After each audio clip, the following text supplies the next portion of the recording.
Hi again, everybody, and welcome back here from Smick Memorial Field, where tonight we get another edition of Oberlin Red Devil football here on 101.1 KFNF. I'm Sam Knoll, giving you all the play-by-play coverage as the Oberlin Red Devils trying to come back after a tough defeat last week. Like we mentioned, losing to Dighton by a final score of 44-40. We're up at 1 point there in that contest, 40-28, but just could not get the couple of plays to walk away with the win. Ended up losing last week 44-40. Wallace County coming off that dominant win last week at Quinter, 48-0. Should be a good one tonight. Beautiful outside here in Oberlin. A bit windy, I think, for everybody's taste, but other than that, you cannot complain about how it is looking outside, and it's homecoming here in Oberlin, and man, have everyone's come out for this game tonight. They know it's going to be a big one, and especially with the way the Red Devils performed last week, everyone is kind of making their way out saying, hey, we need to come out and watch this team because they might be able to pull off a win this week against a tough team. Currently at the moment, 90 degrees here at Smick Memorial Field. We'll get as low as about 79 throughout the broadcast tonight, but do have a pretty good wind coming in from the south at about 16 miles an hour normally, and then it'll gust up 20, 25 miles an hour at some points as well. And here in the press box kind of shakes it a little bit, but man, it is going to be windy out here tonight at Smick Memorial Field, and shouldn't play too much of a factor, though. Each of these two teams really going to love to run the football as well as not pass it so much, so they won't have to worry about the wind really at all. But once again, 90 degrees here, about ready to get going as the Wildcats have made their way back out onto the football field. Oberlin still in the locker room getting ready to go there. And beautiful night for football here at Smick Memorial Field. Once again, homecoming here in Oberlin, so they've got the nice scripted Red Devils out across the middle of the field, starting at the 25 and then running to the opposite 25. Really looks cool every single time they do that for homecoming here. And then there's people out in the parking lot tailgating, grilling up burgers and hot dogs. Man, it gives you all of that homecoming feel. And the Oberlin Red Devil faithful coming out to support the Red Devils tonight. We're just a couple of minutes away here from kickoff between the Wildcats and the Red Devils. That's coming up next here on 101.1 KFNF.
Welcome back here from Smick Memorial Field, just about set and ready to go to get things going here tonight between the Oberlin Red Devils and the Wallace County Wildcats as the Wildcats out on the football field. Oberlin still waiting to trot their way out and have the big cannon blast behind them. Homecoming here in Oberlin, and man, the festivities going on all the way throughout the day. Had the parade a little bit earlier, and that went off very, very well. They got the floats out in front of the football field. Always fun to have homecoming here in Oberlin, and the Red Devils trying to get a big homecoming win tonight against the tough Wallace County Wildcats. Like we mentioned in the pregame show, they are young this season, but still very athletic and very well coached from Coach Caveller and his squad over there at Wallace County. Let's run you through our starting lineups here tonight. We will start with the Wallace County Wildcats on the offensive side of the football at the tight end spots. They'll have Weston Gibbs, a sophomore, and Pierce Richardson, a sophomore.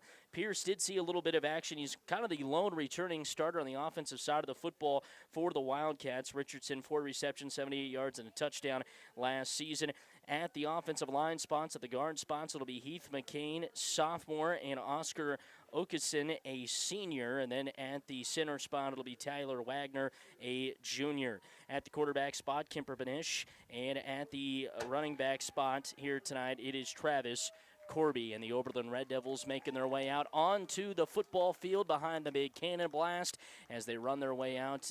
Had a bunch of fans around them, kind of with a little bit of a tunnel, getting all high fives from them as we're just about set and ready to go. Take you through your Wallace County Wildcats starting defense tonight. The defensive line, it is Pierce Richardson, sophomore, Heath McCain, sophomore, Tyler Wagner, junior, and Weston Gibbs, sophomore. At the defensive back spots, it's Kemper Benish, the junior, and Gage Cox, the sophomore. And then at the linebacker spots, Braylon Raines, the sophomore, and Travis Corby, the senior, who you got to look out for on the defensive side. 91 tackles last season, 10.1 tackles per game. Take you through the starting lineups for your Oberlin Red Devils tonight on the offensive side of the football. At the kind of guard/tight end spot, it's Garen Mick, 5'11", 218-pound senior. Rustin Bailey and Gus Simic will make up the guard spots as well. Rustin, a 5'6", 177-pound sophomore, and Gus, a 5'9", 238-pound sophomore. Caden Shaw, the center tonight, he's 6'1", 225-pound sophomore. Tyler Osmeyer makes up the tight end spot. Second team All-Northwest Kansas League last year at the tight end spot, 6'3", 210-pound junior. Gage Willoughby, the starting quarterback for the Oberlin Red Devils tonight. Had an okay week last week, 2 of 7 for 33 yards. Did have a touchdown, but also threw a pick, 5 carries for 30 yards as well. He stands 5'11", 160 pounds, and is a sophomore. Josiah Pattengall with one of the best weeks in Oberlin Red Devil history last week. 35 carries, 342 yards, 5 touchdowns. 5'7", 174-pound sophomore. Back at the running back spot. At the fullback spot, Caden Sowers, 5'7", 162-pound freshman.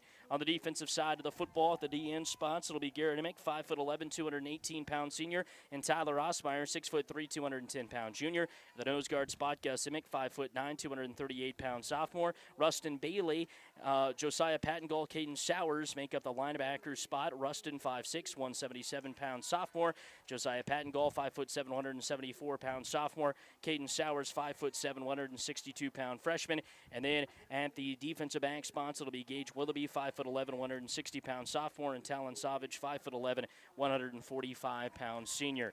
Each of the team's captains have made their way out onto the football field. The Red Devils, represented by Josiah Pattengall, Garrett Emick, Talon Savage. As well out there, it is Jesse Hendrickson. He will be out there as a captain here tonight for the Red Devils as they meet up with a couple of the officials. And the Red Devils hoping to win the toss again this week, and we'll see if they can do it. Red Devils looking for win number 2 on the season. Wallace County looking to start 3-0. The last time Wallace County did that, start 3-0, was 2015, so been a while. And they won their first 11 games of that season, went 11-0, ended up losing in the sub-state round of the playoffs in 2015. But they took down Rawlins County 36-14, Oberlin 52-6, and Trago 60-14 to start 3-0. Their last time being 2-0 was 2 years ago in 2022 when they beat Quinter 14-6. And Oberlin 48-6. So Oberlin and Wallace County over the past few years have really faced each other in week 1, week 2, or week 3, and here they are again in this week 3 matchup. Just the 9th time, though, since 2001 that these two teams have met up. Oberlin will receive, and that is how we will go for the coin toss. So the Wildcats win it, defer to the second half, and Oberlin will receive to start here in this one as we get set and ready to go from Smink Memorial Field. Homecoming night, and the Red Devils trying to get off with a homecoming winner. See if they can do it. Red Devils oh so close to their 2-0 start last week, just losing to Dighton 44-40, and really came down to just a final turnover there down the stretch. Red Devils played really great in the second half, especially on the defensive side of the football after they gave up 4 straight touchdowns between the first and the second quarter to the high-powered Dighton Hornet offense, and then really settled in on the defensive side of the football in the second half, held them to 0 points in the third quarter and almost in the fourth quarter. They just scored with under 3 minutes to go, scored twice to get the win 44-40. 100 points so far between the two games for the Wallace County Wildcats. That's the most going back to 2012. So Wallace County out to a great start on the offensive side of the football. Defense has only allowed 6 points, so it's going to be a true test tonight. And to kick this one away, it'll be Kemper Benish. Back to receive for the Red Devils. It's Gage Willoughby and Patton Gall. It's a high end-over-end kick that Willoughby will take just in front of the 5-yard line. Now he cuts back. He's got some running room. Still on his feet. Makes his way out across the 20. Inside in between the 25, between the 20 and the 25-yard line. And that's where the Red Devils will start here. First down and 10 with 11:55 to go in the first quarter of play. So the Red Devils looking to get it started here on their first drive. It was their first play from scrimmage last week that went 64 yards to the house on a Josiah Patton Gall run, and see if they maybe want to take a little more time on the first drive here this week. It'll be I formation set. Willoughby will go under center. Sowers in between him and Patton Gall, who's at the top of the I. Takes the snap, fakes the handoff. He's looking to throw, has a man wide open. It's Caden Sowers right at the 40-yard line, makes the catch, cuts back at the 35, 30, 25, 20, 15, 10, 5. He's in for a touchdown, Red Devils.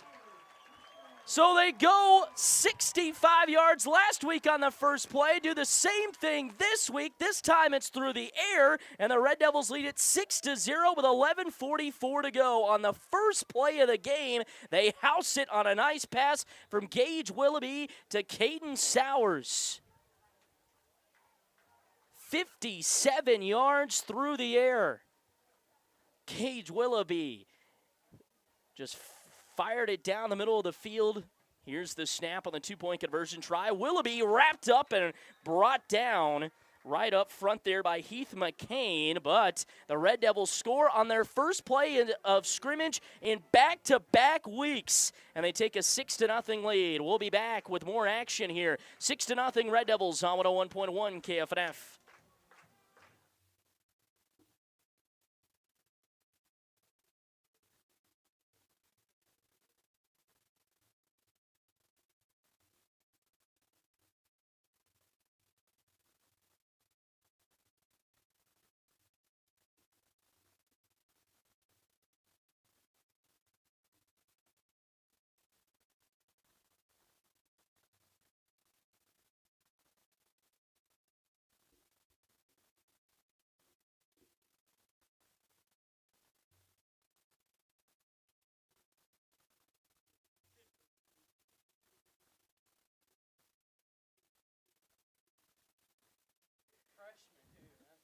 Welcome back here from Smick Memorial Field, where the Red Devils in back-to-back weeks have scored on their first play from possession. Last week it was a 64-yard touchdown rip, just one cut and go for Josiah Patton Gall to the house.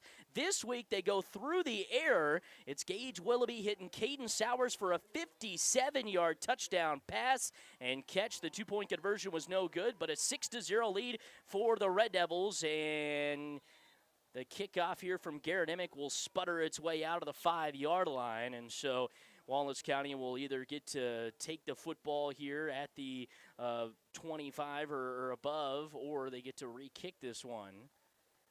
And waiting on Coach Gefeller to kind of decide what it was. Man, what a pass, though. Gage Willoughby kind of threw it up there. Remnants of last week when he did the same thing with Tyler Ostmeyer, just kind of threw it up into the back of the end zone. Ostmeyer came down with a pass there towards the tail end of the first half last week to kind of give the Red Devils a spark going into the locker room. This time he throws it up. Caden Sowers came down with the ball and then had to make a great broken tackle and was just able to get out in front, and he houses it from 57 yards, and it's 6-0 Red Devils. First time we'll see the Wallace County offense here, but Ish hands it off and cutting it back off to the outside. Got some running room out there is Larson, and Larson is able to pick up a couple of yards. as they'll start with a football, first down and 10 from the 25-yard line, will the Wallace County Wildcats. Larson picks up 2 on the first play from scrimmage from them, so they don't do what Oberlin did and house it on the first play. 11:19 to go in the first quarter, 6-0 Red Devils, second down and 8 for the Wildcats from their own 27-yard line. Banish out of the shotgun, takes the snap, hands it off, and he's wrapped up and brought down right away, shooting the gap right up the middle and sending Corby nowhere was Rustin Bailey. Give him a TFL.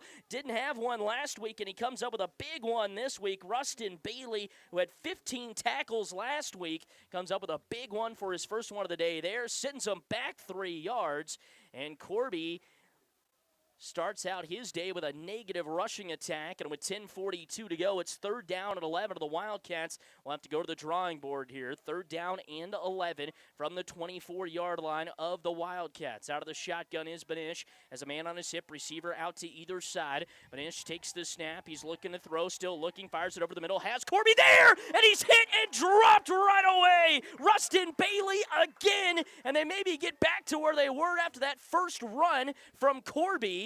And that'll bring up fourth down and long here for the Wildcats.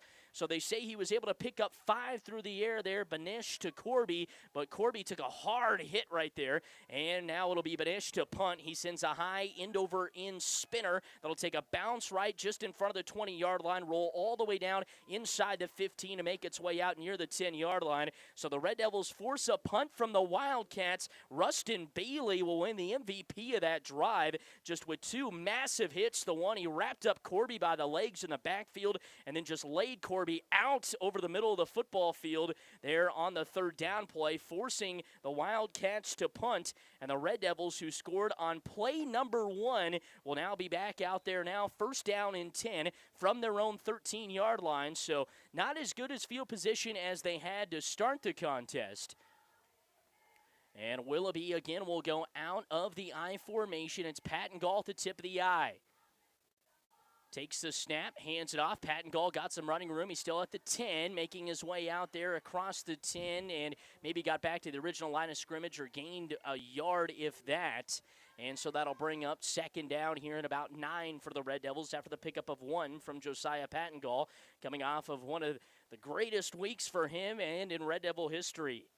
342 yards officially, 5 touchdowns, had an interception on the defensive side of things. Gage Willoughby will run the play in. 9:23 and counting to go in the first quarter. Red Devils 6, Wildcats 0. This is the second Red Devil possession after their first one. The first play of the game went for 57 yards on a touchdown pass from Willoughby to Sowers. I formation again. Patton Gall at the tip of the I. It's a handoff to him. He's got some running room. Cuts it back up the middle of the field, making his way out near the 15-yard line. They're going to mark him just about short, in front of the 15 there, or the 20. So he was able to pick up a good amount of yards there.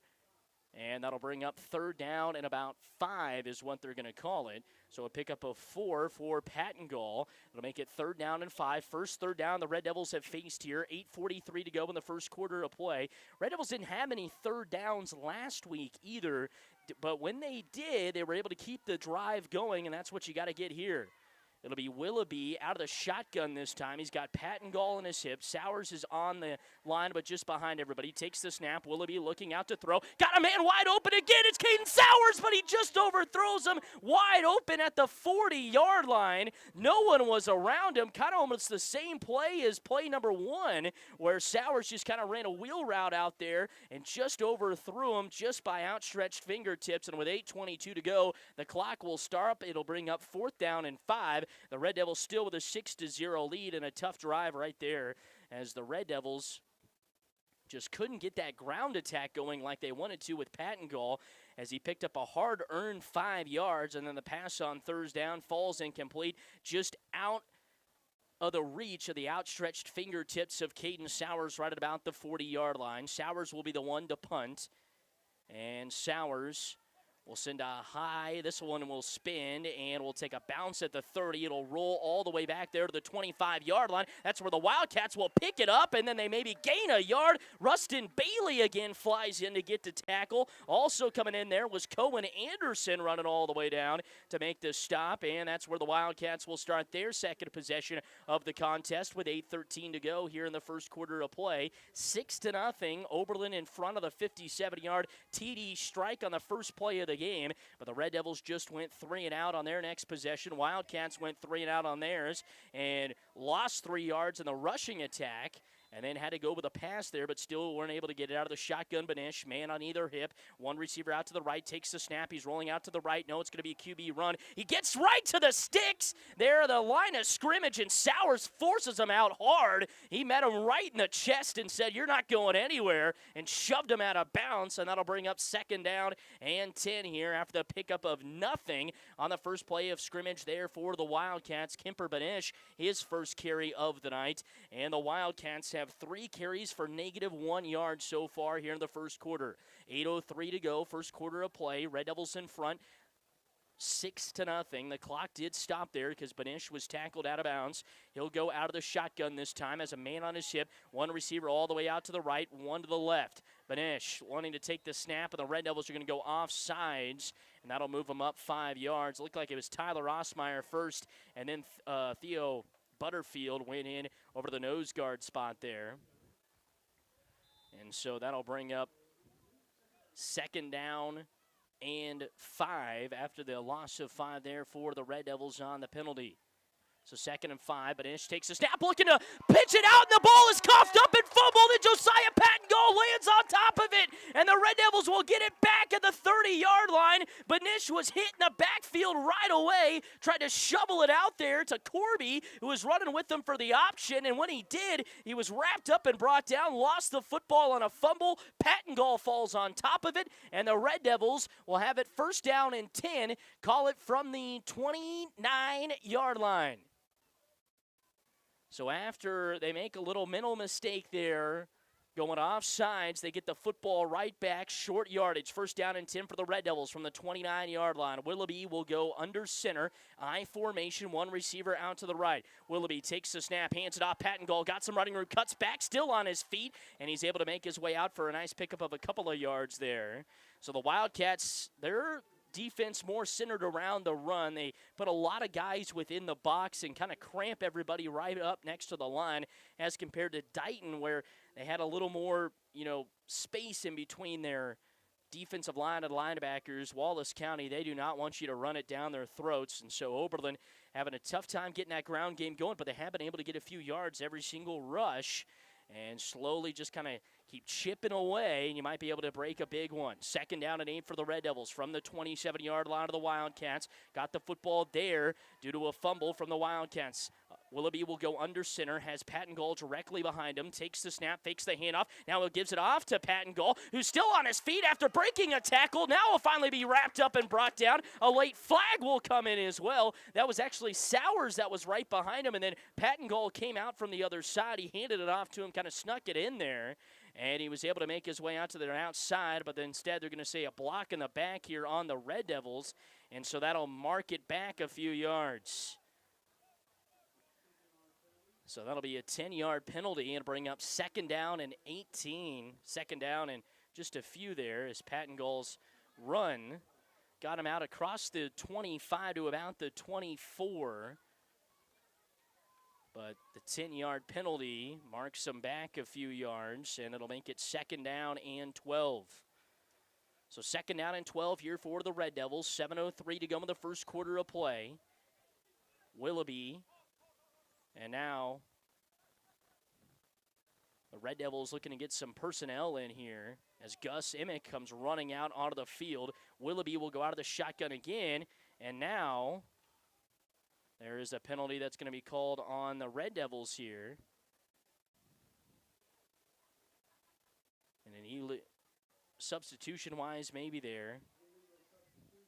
And so that'll mark him back 5 yards. The Red Devils called the play, and then they were scrambled around looking for somebody to come in. Gus Emick ran in from the sideline and came up, so that'll make it 2nd down and 17. So the Red Devils now with 3 penalties for 20 yards already here in the first quarter of play. Second down and 17 for the Red Devils. It's taking it out almost to the 40-yard line. Sits ball right at the 37. Second down and 17. Willoughby will go out of the shotgun. Man on his hip of the backfield. Willoughby takes the snap, hands it off. This is Sowers on the end around. He cuts back. Got some running room. He's still on his feet. Cuts back towards the middle of the field. And he makes his way out across the 35-yard line. So he gets a good chunk of that yardage back that they've lost via the penalties. Almost gets to the original first down marker, but it's third down for the Red Devils. And Brandon Hardwick's got to draw up a good play here. Third down at a country mile to get to the sticks, which sit at the 20-yard line. The Red Devils had it first down and 10 from the 29-yard line after the fumble from the Wildcats, and it just went backwards on the drive. That was a pickup of 4 by Caden Sowers. Brings up third down and 13 for the Red Devils from the Wildcat 34-yard line. 6:13 to go in the first quarter. Willoughby out of the shotgun, takes the snap, hands it off. Pattengall cuts back. He's got some running room at the 35, 30, 25, 20, 15, 10, 5. See you later. Touchdown, Josiah Pattengall from 34 yards out on 3rd and 13. Dial it up for the main man, and he gets himself a touchdown, his 8th of the season. So Josiah Pattengall from 34 yards out sneaks it in for the Red Devils, and they take a 12-0 lead. PAT pending here with 6:03 to go in the first quarter of play. Pattengall there just got it to the right, cut back to the left, cut back up the middle, and then got it outside of the left side and took off, and he was gone in an instant. And that's what Brandon Hardwick has loved about Josiah so far, is his shiftiness there in the backfield, able to not just, run right up the hole. He's able to get outside as well. It'll be Willoughby out of the shotgun, takes the snap, and the snap will go through his hands, out of the backfield. Now he's running around. He's at the 15, throws it into the end zone, and Caden Sowers will make the catch. Brandon Hardwick shaking his head like, I guess that's a way to get 2 points. And the Red Devils do. It's 14-0. Red Devils in front with 6:03 to go here in the first quarter of play. This is Red Devil football on 101.1 KFNF.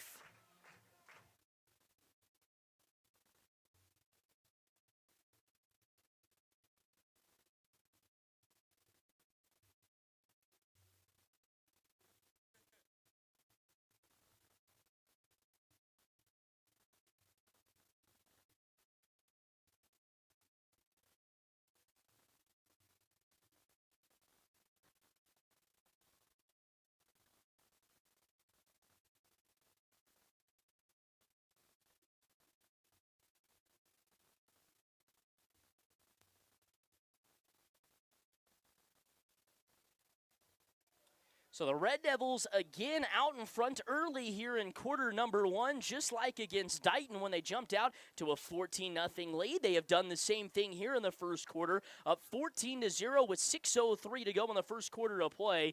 Red Devils have had a couple of mental errors, though. I'm sure that's what Coach Hardwick will want to clean up here as we're getting closer, maybe moving our way into the second quarter. But even with that, the Red Devils haven't lowered their head at all, and they've been able to score a couple of big touchdowns, and they lead it 14-0 here. It'll be Garrett Emick to kick it off, and he was going to try to send a little squib up the middle. Instead, it caught some air, and then just falling right on the football there is actually going to be Terrell Larson, who it just went directly at him. He just falls on the football, so good field position for the Wildcats, the best they've had all game.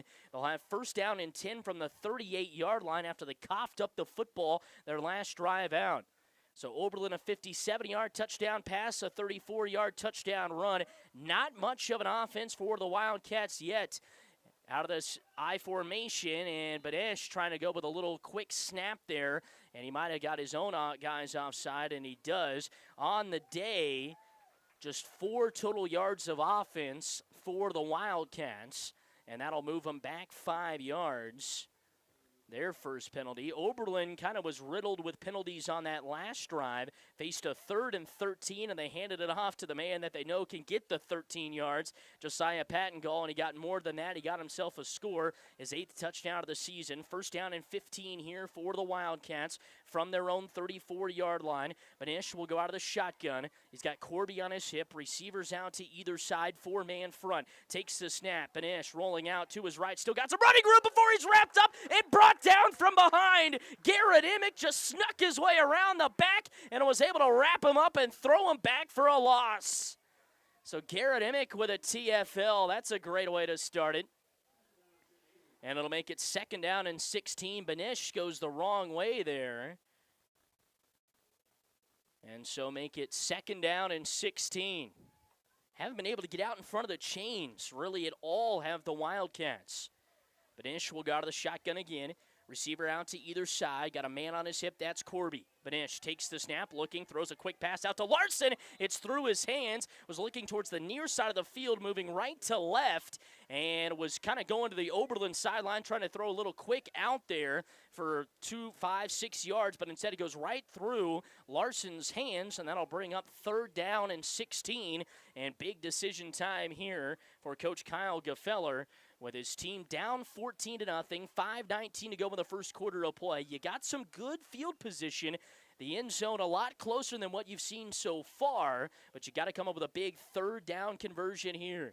3rd and 16. Ball on the 33-yard line of the Wildcats. They'll break the huddle and run their way up there. Banish will go out of the shotgun. Corby on the left hip this time. One receiver out to the left, one to the right. Banish takes the snap. Banish rolling out to his left, looking. He'll throw a long, deep pass down the left sideline. The pass is up, and it'll be picked off. No, it goes back into the hands of the Wildcats. Coming in with the reception. How did he make that catch? Gage Cox comes down with a football after Oberlin's very own had it in his hands. Jesse Hendrickson looked up, saw it coming his way, picked it off, and then Gage Cox just runs it down and gets it right back into his fingertips.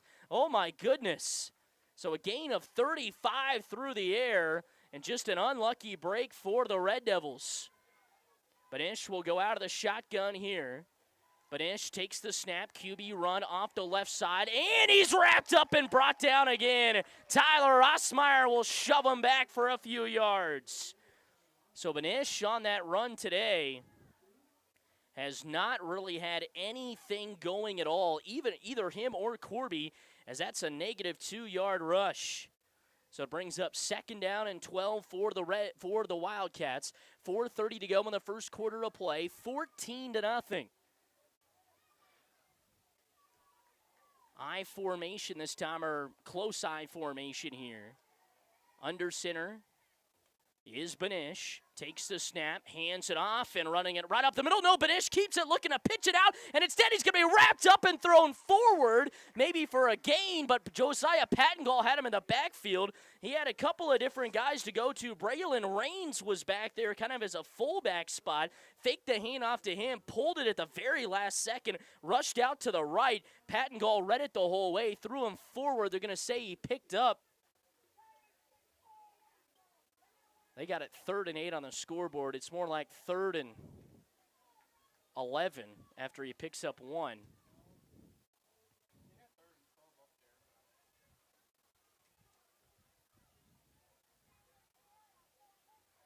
He just fell forward there, so it'll bring up 3rd down and 11 here.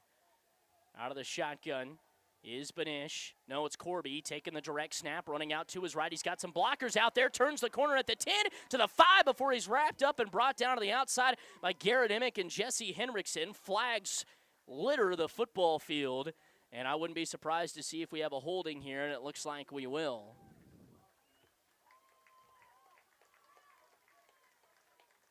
So the holding will go against the Wildcats, and they're going to move them back 10 more yards here. So that'll take it to about the 21-yard line. The sticks sit right at about the 1 or the 2.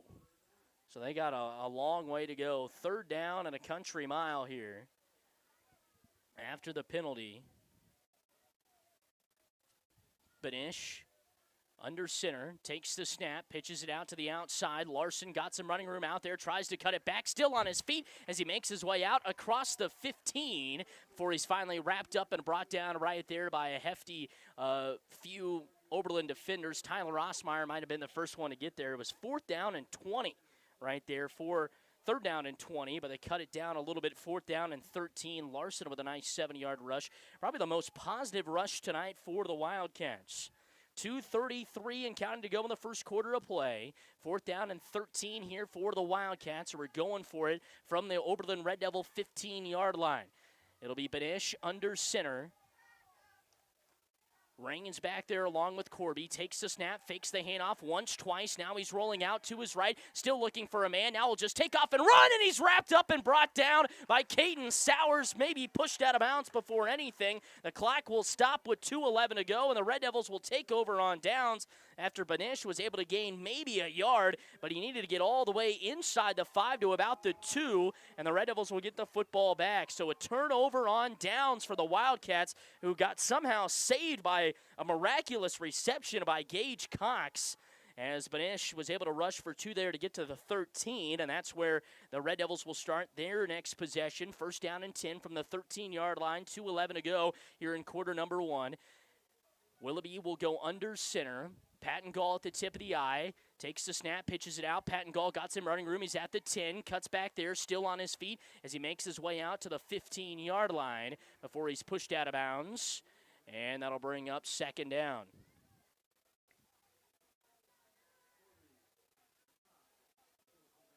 So 2nd down here and 8 after the pickup of 2 for the Red Devils. So 2nd down and 8. 2:04 to go in the first quarter of play. Patton Gall ran out of bounds, ran out of bounds, actually. Pushed out of bounds there, I should say.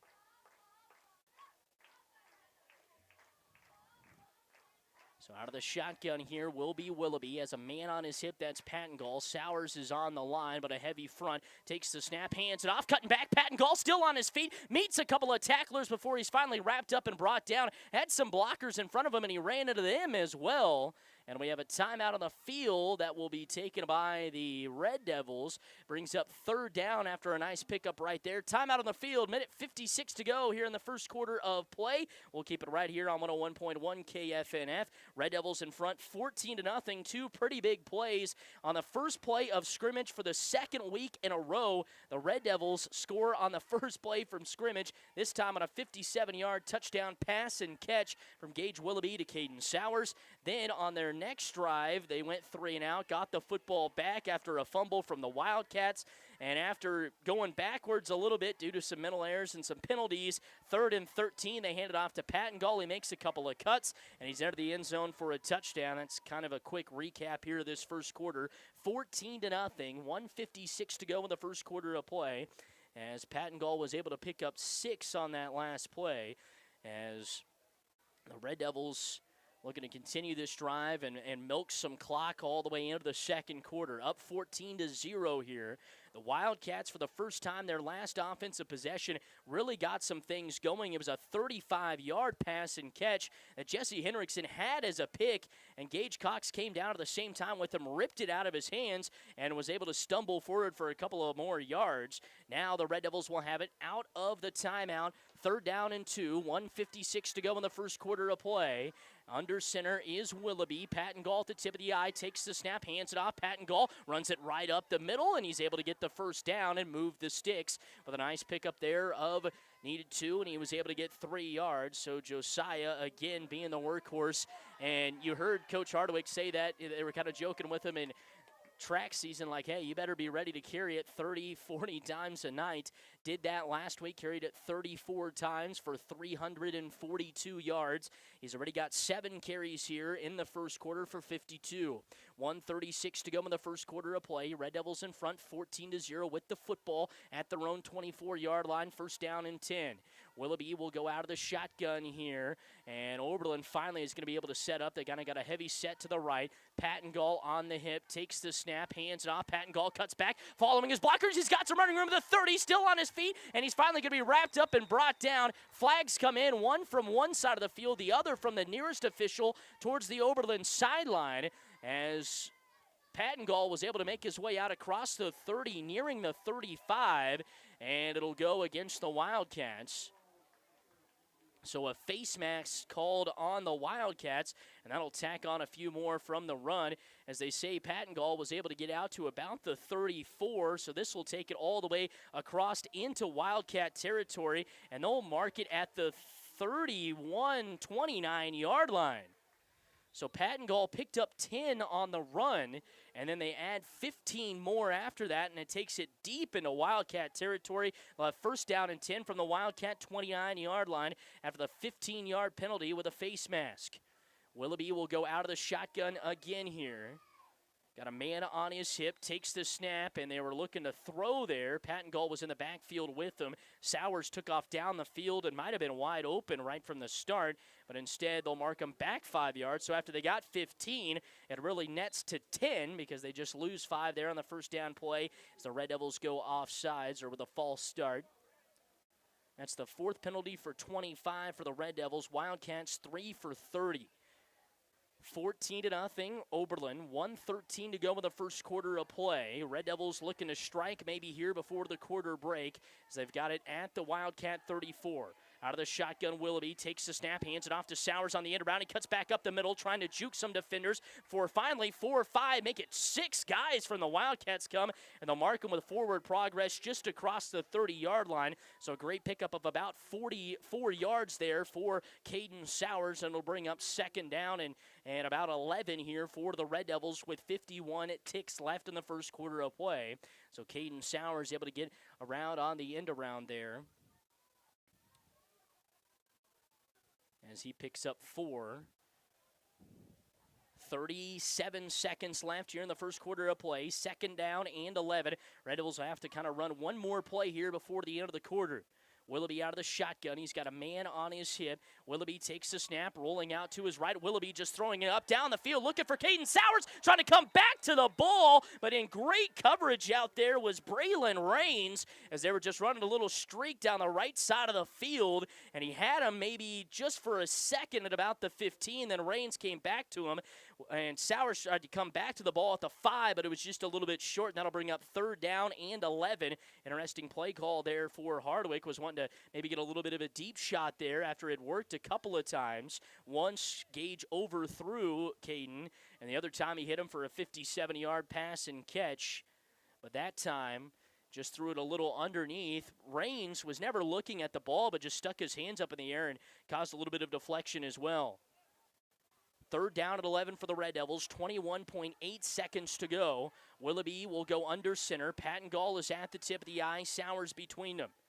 Willoughby takes the snap, hands it off to Pattengall. He's got running room at the 30 to the 35, still on 30 to the 25, still on his feet before he's finally wrapped up and brought down.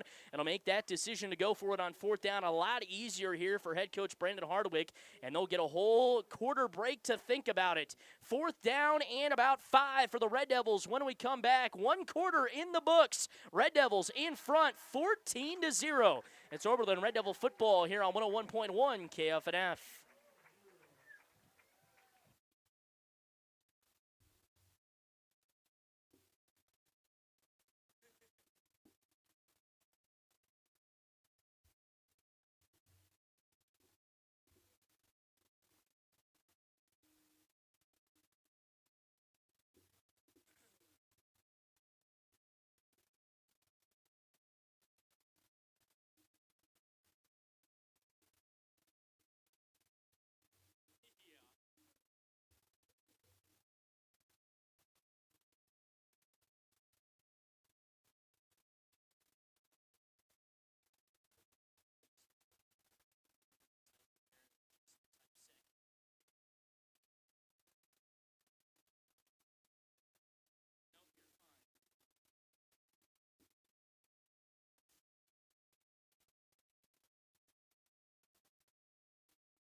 Hi again, everybody. Welcome back here from Smick Memorial Field. 1 quarter in the books, and it's the Oberlin Red Devils in front again here, 14-0. And off the first play, it's Patton Gall with a direct snap to him. He's cut back, still on his feet. Was he able to get out across the first down marker? And it looks like he was. They went with a direct snap right to him, and he was able to pick up enough. He needed 6 there and was able to take it out. They had it at the 24, and now they mark it at about the 16-yard line, so he needed 6, needed 4, and picked up 8.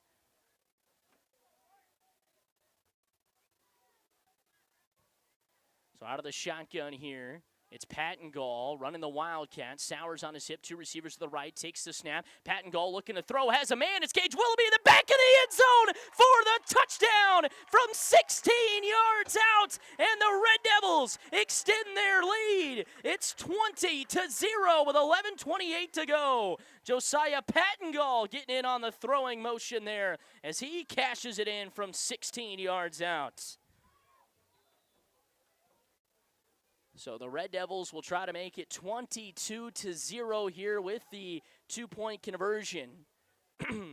What a pass and catch there from Josiah Patton Gall to Gage Willoughby. 16-yard touchdown run, touchdown pass. 11:28 to go here in the second quarter of play. Out of the shotgun is Willoughby. He takes the snap. QB run off the right side, looking to get the edge. Now he dives for the pylon, and he gets in for the 2-point conversion to make it 22-0 with 11:28 to go. Red Devils out in front, 22-0. It's Oberlin Red Devil football here on 101.1 KFNF.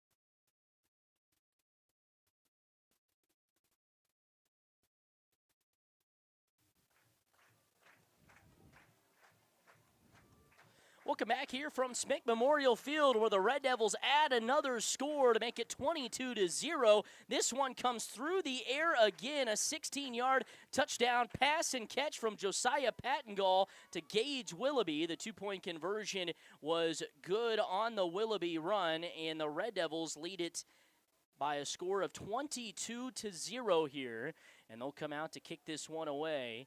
So the Red Devils with a great start to the second quarter, as they had a crucial 4th down and 6. Needed 4 yards, needed 6 yards. That's all Josiah Patton Gall needed. He ended up picking 8, so he was able to get an extra couple. And then the next play, he throws it for 16 yards, and now Garrett Emick will kick it away. And Emick will send a high end-over-end boot that will go to the middle of the football field, picked up there by Manish. He's on the run to the outside, breaking tackles, and he finally makes his way out to about the 25 before Jesse Hendrickson lays him into the turf. And with 11:24 to go, Wallace County will have the football back. Wallace County just once tonight has made their way into Oberlin Red Devil territory. Came just on one big play, a 35-yard pass and catch that Gage Cox somehow wrangled away from Hendrickson after he had himself a pick. And Wallace County so far on the night with 46 yards of total offense, but just 6 on the ground, and that's where they want to live, on the ground, and they have been having a tough time to do it tonight. The Red Devils have done a great job playing sound assignment football, especially with all the options and the jet sweeps and everything that Wallace County has been wanting to run. Banish will go out of the shotgun. He's got Corby on the right hip, receivers out to either side, takes the snap, hands it off. He's blasted in the backfield by Rustin Bailey, but flags came in first. Rustin shoved him back. That would have been a major loss of about 5 yards. And what do we have? False start called on the Wildcats, so that'll mark him back 5 yards. Coach Gefeller, who, if you've been watching a lot of Wallace County football over the past couple of years, really has prided himself on how sound and just well coached his team has been. And tough night in that department with the penalties anyway. They've had a pretty good, start at some points, but Wallace County, the run game, it just hasn't been able to get going. They had that big play, couldn't take care of it one time, fumbling the football away. 2nd down and 15 after the loss of 5 on the penalty. So 4 penalties for 35 yards now for the Wildcats. Banish will go out of the shotgun formation. He's got Corby on his hip. Receivers out to either side. QB run the pitch, and he barely gets it off to Corby. Almost fumbled it. He pitched it. It bounced off the grass right into Corby's fingertips, luckily, who was able to get back to the line of scrimmage, maybe with a loss. Rustin Bailey, Garrett Emmett, a couple of others wrangling him down to the far side of the field.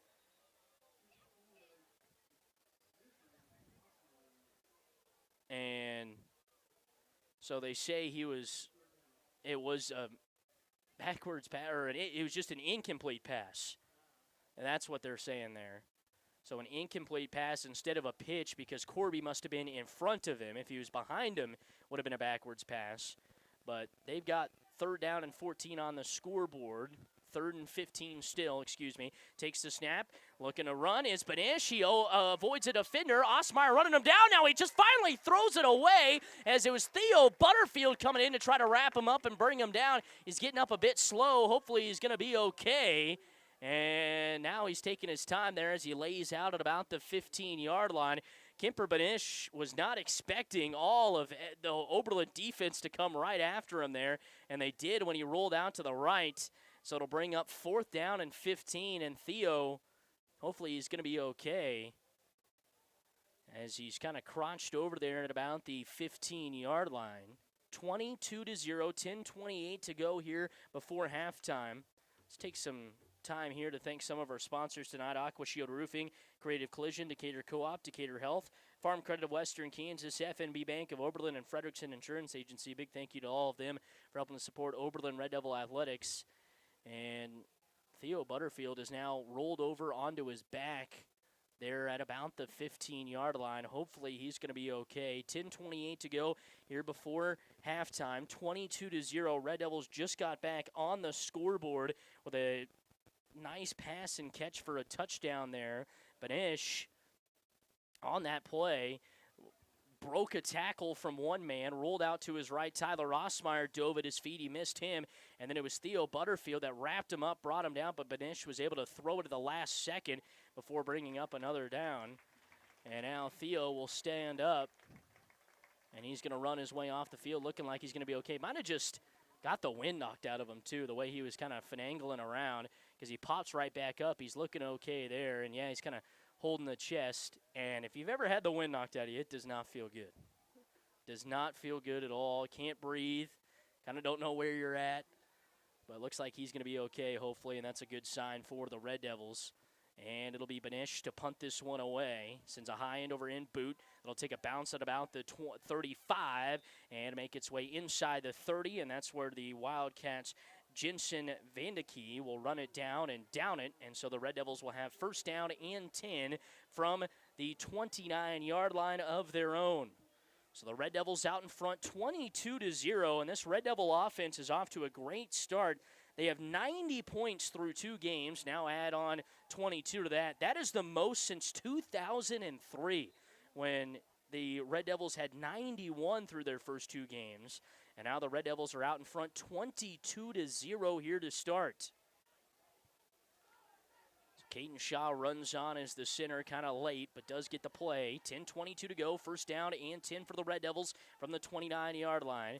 Out of the shotgun formation, it's Willoughby. QB run, he cuts back, gets back to the original line of scrimmage, dives forward for maybe a half yard or a yard, and it'll bring up 2nd down and about 9 after the pickup of 1 there for Gage Willoughby. Gage showed a little bit of that speed last week, kind of on that play where it's a direct snap to him. He's got no one around him and has to wait for his blockers, and he's able to pick up about a half yard maybe, if you want to call it that. So maybe not a true yard, but it does still, I'd still call it 2nd down and 10 too. 2nd down and 10, ball placed right at the 30-yard line. Willoughby will go under center. Out of the I formation again are the Red Devils. Heavy set to the left. Pattengall at the tip. Takes the snap. Hands it off. Pattengall wrapped up in the backfield and brought down. Travis Corby went right through the line and was the first one to get him. Wrapped him up. Threw him over the right hip and down for a loss. First time the Red Devils really this season have went backwards on a run like that to Pattengall. And it'll bring up 3rd down and 11. So they do lose about a yard there, does Pattengall. And now Brandon Hardwick kind of maybe looking at the play sheet thinking, what do we call here? 3rd down and 11 from the 29-yard line of their own. Willoughby will go under center. He's got Sowers directly behind him. Pattengall is on the right hip of Sowers. Heavy set off to the left. Willoughby takes the snap, hands it off to Sowers on a little fullback trap. He's able to make his way out across the 30, almost broke it. If he was able to break that original tackle there from Corby, but Corby, the senior, was able to hold on to him with dear life and wrangle him down. It'll bring up 4th down and about 8 after the pickup of 3, and the Red Devils are going to have to punt this one away. So Caden Sowers tried to get him a little bit closer there, but just not enough for Brandon Hardwick to say, hey, let's go for it. 4th and 8, got to have a pretty good play there drawn up. So just as quickly as the Red Devils got it there, they give it a right back on a 3-and-out, 8:14 to go in the second quarter. Sowers back to punt. It'll be Tyler Rossmeyer to snap it, and it's a great snap. Sowers now just waiting. He'll finally punt it away, and it goes off the side of his foot, and it'll take a nice Oberlin Red Devil bounce across the 20 inside the 15, and that's where they'll finally down it. Sowers was taking as long as he could to punt that thing away, was waiting for his coverage to get down there with Kemper Banish back there receiving the punt. Kemper has got some legs on him, and so they waited for a second, but it goes off the side of his foot and rolls all the way inside the 15-yard line. That's where Wallace County will start here with 7:57 to go before the halftime break. 22-0, Oberlin in front. They've scored once in the quarter on that 16-yard pass and catch from Josiah Pattengall to Gage Willoughby. Now Wallace County back out there once again. 1st down and 10. They call it from the 13. Banish under center, takes the snap, hands it off. No, he's going to keep it, runs it out to the right side, left side. Still got some running, trying to cut back, ball pops out, and the Red Devils might have fallen on top of it. Second fumble today for the Wildcats, and it'll set up the Red Devils inside the 10-yard line. Banish tried to reverse field at his last second, and instead he coughs up the football. Caden Sowers comes up with it, and the Red Devils will have 1st down and 10 inside the 10-yard line. So the second fumble of the night for the Wildcats. Very uncharacteristic of them to turn it over. 7:46 to go. Red Devils have 1st and goal from the 8-yard line, trying to punch in their second touchdown of the quarter. Out of the shotgun, it'll be Pattengall to take the snap here. He's got Sowers on his hip, 2 receivers out to the right. Willoughby and Savage takes the snap, looking to throw, still looking, throws it up, and he was looking for Willoughby maybe coming back to the pylon there on the right side of the field, and instead throws an incompletion, and that'll bring up 2nd down and goal. So you can only go 1 for 1 for a touchdown pass for so long, and instead he's now 1 of 2 for 16 yards and a touchdown pass is Pattengall. 2nd down and 8. 2nd down and goal from the 8-yard line, I should say, for the Red Devils. Pattengall again out of the shotgun. He'll take the snap. Sowers on his hip, 2 receivers to the left, looking to throw. Still looking, he throws it up, and it'll be picked off in the end zone. And Gage Cox is trying to run it out, and then he will down it for a touchback. And he tried to attempt to get it out, and the Red Devils almost came in and brought him down. Luckily, they didn't rule that as safety there, but Gage Cox comes in with the interception.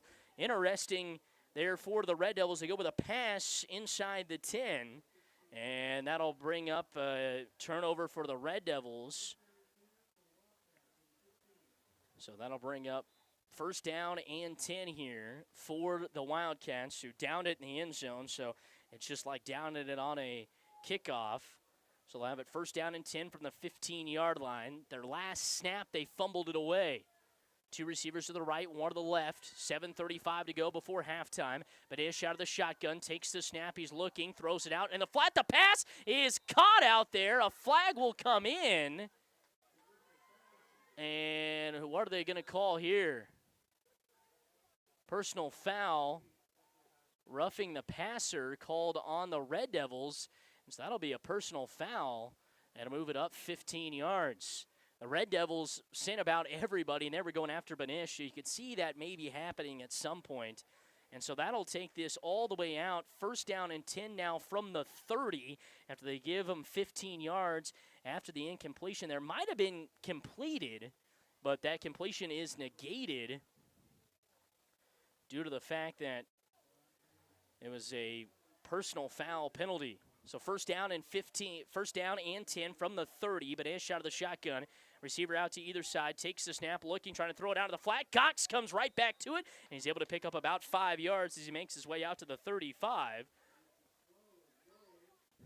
So Kemper Banish able to connect with Gage Cox for a second time tonight for 5 yards, brings up second down and 5. 7:09 to go in the second quarter of play and counting. Red Devils in front 22-0. Had it second down and goal inside the 8-yard line. And Josiah Pattengall throws his second interception of the season. And now Wallace County trying to use that to their advantage and get on the scoreboard. Two receivers to the left, one to the right. Out of the shotgun here is Banish. He takes the snap, looking to throw. Slings into the pass is picked off by Caden Sowers at the 35. Streaking down the sideline. 5, 10, he's in for the touchdown. Pick 6, 28-0 Red Devils. Caden Sowers, interception return for the ages, pick 6, and the Red Devils lead it 28-0, and the defense gets them on the scoreboard for the second time in the quarter. So Caden Sowers read that like a book, as he knew he was going to go out there into the flat, tried to throw it out there, and Sowers was right there to pick it off, ran it back up the right sideline. Gage Willoughby flips it out here to Pattengall, trying to get the outside, and he will as he goes around the pylon for the 2-point conversion, and the Red Devils lead it 30-0. 6:37 to go before the break. We'll take a break. Red Devils in front, 30-0. It's Red Devil football on 101.1 KFNF.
Hi again, everybody. Welcome back here from Smick Memorial Field. 30-0. The Red Devils out in front with 6:32 to go here before halftime.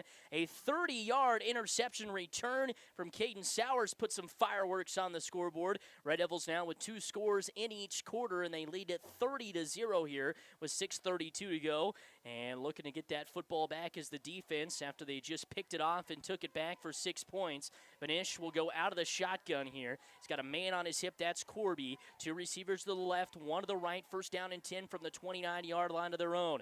Banish awaits the snap, takes it at the thighs. Now he's looking to throw. Pumps rolling out to his right, fires it over the middle of the field. He was looking for Richardson down there and tried to slip it behind him. Richardson didn't really read it right, and so the pass will fall incomplete. So interception, incompletion, not the way Coach Gefeller maybe wanted those last 2 passes to go.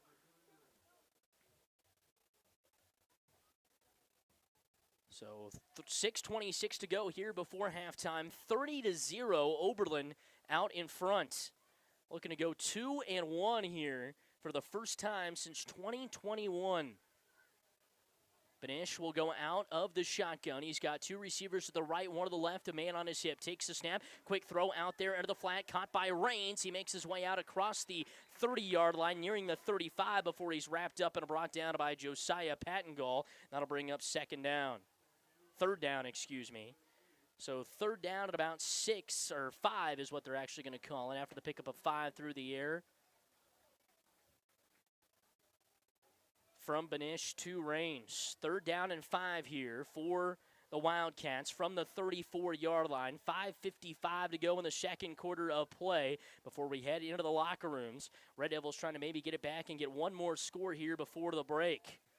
Got to come up with a big stop. Third down and 5 from the Wildcat 34-yard line. Benish out of the shotgun. Two receivers to the right, one to the left. He's got Corby on his hip in the backfield. Benish takes the snap. Benish rolling out to his right. Still rolling. Pursued by Emick. Loses him. Now we'll just have to throw it out of bounds as he's pushed out there. Running him down was Rustin Bailey. Garrett Emick had a shot at him first, and it ends in an incompletion. It'll bring up 4th down and 5 in decision time for Coach Kyle Gefeller. And no, they're going to say he actually stepped out of bounds first. So they're going to say he stepped out of bounds first for a loss of 5. It'll bring up 4th down and 10. So don't mark it as an incompletion. Mark it as a loss of 5 for Kemper Benish. As they say he stepped out of bounds first before he threw that pass away. And now Benish will punt it. It's almost blocked, and it'll be taken by Hendricks into the 40. Got some running room to the 35-30 before he's pushed out of bounds. I think did someone get a hand on that? Maybe they did. If not, went off the side of the foot of Benish. And Hendricks said he was kind of an up man. Just reached up out of the sky, brought it down, and took off running, and was able to get a good chunk of yards there as Hendrickson takes it out across into Red Devil territory inside the 30, just in front of the 25 at about the 27-yard line. And that's where the Red Devils will start with the football. 5:22 to go here before we head to the locker rooms for the halftime adjustments. Red Devils in front, 30-0. Just got their last touchdown on the pick 6 from Caden Sowers. The freshman making his presence known, especially on the defensive side. He's running the fullback spot here out of the I formation. Willoughby, first down and 10 from the 27. Takes the snap, handoff. Pattengall cuts back, breaks some tackles. 20, 15, 10, 5, and he's finally wrapped up and brought down from behind. Pattengall just waited for a second for everyone to kind of go around him, and then he just took off with a bunch of speed to the right side, turned the corner, and almost got into the end zone. So a big gain. They'll mark him out just a little bit in front of the 5. Actually, it looked like he got inside, but they say he went out of bounds just in front. 20-yard pickup for Josiah Pattengall, and the Red Devils will have the football, first down and goal from the 70-yard line. Red Devils looked to pass out of this situation the last time they had first and goal. This time looks like they're going to run it out of the I formation. Takes the snap, hands it off. Pattengall met at the line, still on his feet as he dives his way inside the 5. And again, there he does a great job of just surveying the field, taking a stutter step, letting your blocks get in front of you, and then hitting a gap or a hole as he's able to pick up a few yards, gets it inside the 5. It'll bring up second down and goal from the 2 after the pickup of 5 from Josiah Pattengall. And with 4:51 to go in the second quarter of play, the Red Devils have the football, second down and goal from the 2-yard line in front, 30-0, looking to punch in their third score of the second quarter. So Willoughby will go under center. He's got Sowers directly behind him. Pattengall off the right hip of Sowers. Willoughby takes the snap, hands it off. Fullback trap, and Sowers will break to the outside. Finally sneaks his way in for the 2-yard touchdown. And Caden Sowers runs it in from 2 yards out for his third touchdown of the season. The Red Devils lead it 36-0. So the third score of the second quarter for the Red Devils. And they make it 36-0 here with 4:28 to go. Pattengall runs the play in, gives it off here, and the Red Devils going for 2. 36-0, trying to make it 38-0. Willoughby will go under center. Sowers directly behind him. Pattengull off the hip, takes the snap. They run the same play, and the same thing happens as he turns the corner around the right side and gets in for the 2-point conversion. 4:28 to go here in quarter number 2 before we head to the locker rooms. It is Red Devils in front 38-0 here on 101.1 KFNF.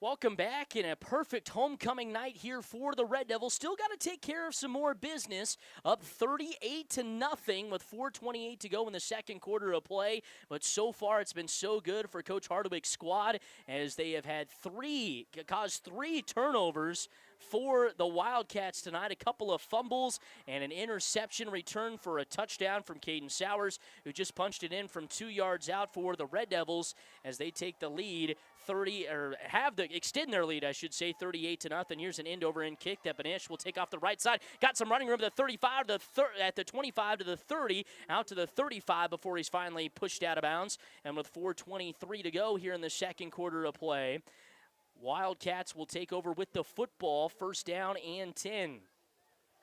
So the Wildcat offense here tonight has just been having a rough evening, especially on the ground. 9 carries for 1 yard. Do have 8 passes for 50 yards, though. And so Coach Gefeller really on that last drive especially kind of tried to go out of the pass. This time, Banish will go under center, a little of a formation eye, takes the snap. Now it's a pitch out to Banish. Banish looking to run to the outside, cuts back there, maybe got across the line of scrimmage for a gain. Coming in to take the snap was Gage Cox, and Cox pitched it out quickly to Banish, who ran it off the left side there. It was Banish that came in last year at the quarterback spot against Oberlin and kind of won the job for the next couple of weeks with his play. Here tonight, he's been having a tough night escaping the Oberlin Red Devil defense, as they have just been pounding him there in the backfield. He hasn't been able to get open really at all, as they call it a gain of 0 there for Banish on the toss sweep to him. And now it'll be Cox to take the snap again. Corby directly behind him. Hands it off to him. Corby gets it, cuts back, and he's got some running room out across the 40 into Red Devil territory across the 35. And if it wasn't for Talon Savage, he might have been see you later TD score. But Savage wraps him up by the feet and just is able to pick up a few yards there as they'll take it into Red Devil territory across the 35. At about the 33-yard line.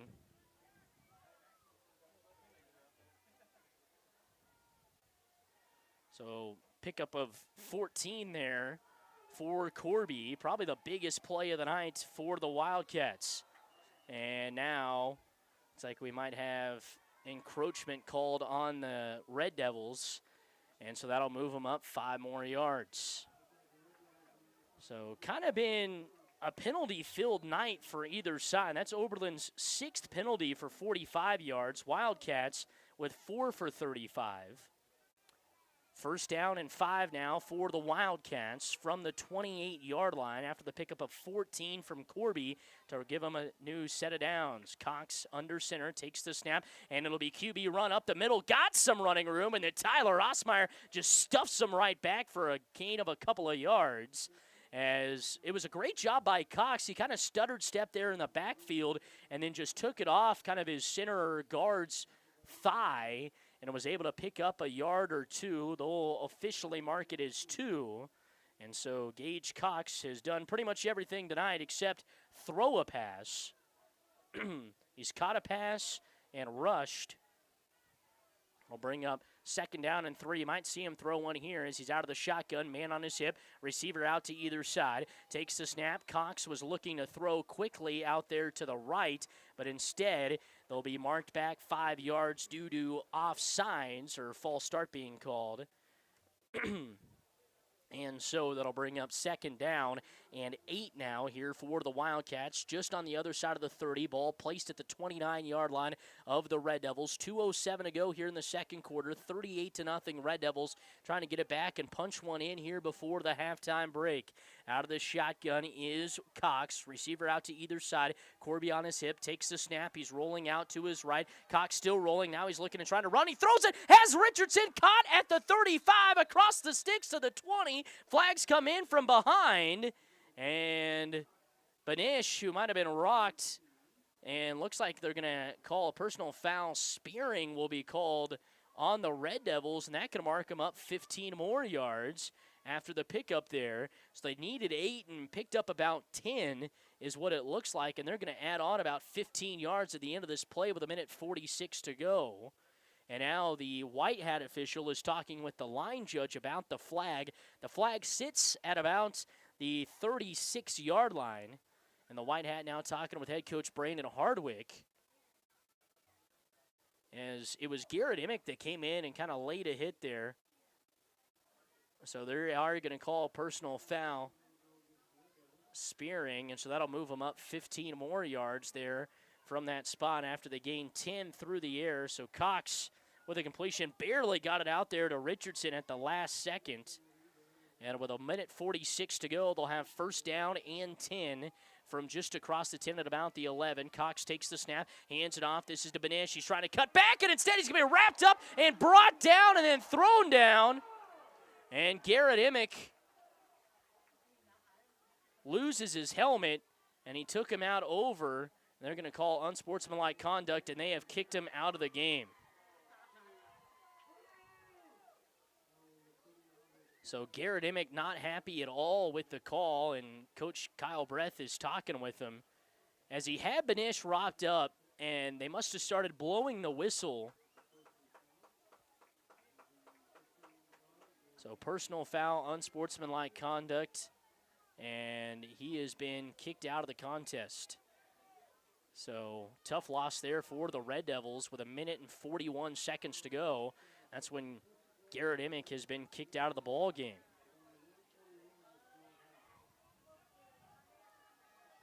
So they'll mark this inside the 5 at about the 3. Cox out of the shotgun. He'll take the snap. Cox rolling out to his right, looking to throw it back across the middle, and it'll almost picked off by Talon Savage, but it'll bring up 2nd down and goal. So they marked it half the distance to the goal there after the back-to-back penalties. And so it makes it 1st down and 2nd. It made it 1st and goal from the 3. Now it's 2nd and goal after they went there for the pass across the middle. 2nd down and goal, 1:27 to go here in the first half of play. It'll be Cox under center. Cox takes the snap, pitches it out, almost wrapped up and brought down. Now Banish trying to get to the outside, and he won't be able to. Flying in and almost getting him for a loss was Sowers. Then he was able to take off, and he's finally wrapped up on the near side of the field by Gus Emick and Theodore Butterfield. It'll bring up 3rd down and goal. Can the Red Devils come up with a huge stop here right before the half? 1:06 to go, trying to keep the Wildcats out of the end zone.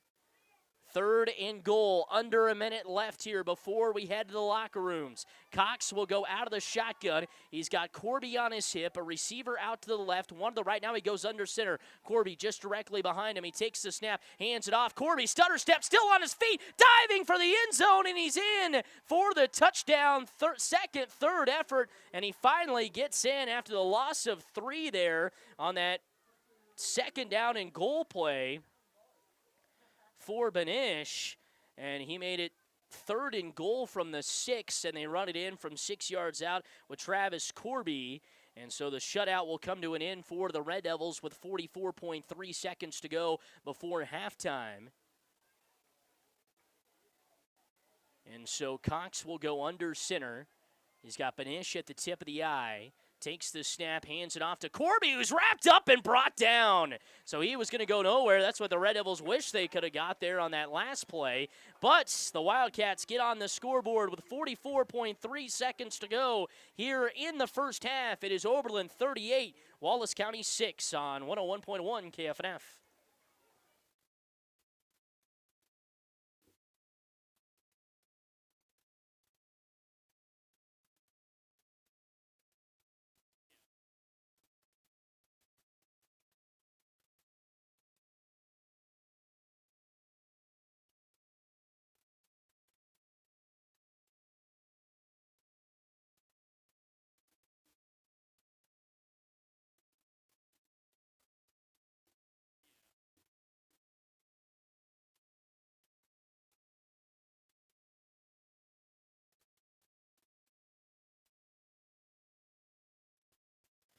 Back here with Red Devil football on 101.1 KFNF. 44.3 seconds to go in the half. And mark it down. Garrett Emick kicked out of the ball game with 1:41 seconds to go after he picked up an ish and threw him on the turf. And the Red Devils and the officiating crew thought that was a little too much, especially after the spearing call. So they kicked him out of the contest. Tough night for Garrett on that end, especially on homecoming night, you know, being a senior and stuff like that. Tough night in that sense, but Garrett was having a heck of a game before that. It'll be Benish to kick this one away. He sends a nice end-over-end liner boot that'll take a bounce at the 10. Pattengall will pick it up at the 5. He's got some running room out to the left side, still on his feet to the 20, to the 25, cuts back there, 30, 35, 40, 45 to the 30, 25, 20, 15, 10, 5, see you later! Touchdown from 75 yards out on the kick return, and the Red Devils make it 44-6 with 32.6 seconds to go. And oh no, is it coming back? And holding called on the Red Devils at the 40-yard line. So Josiah Pattengall, oh my goodness.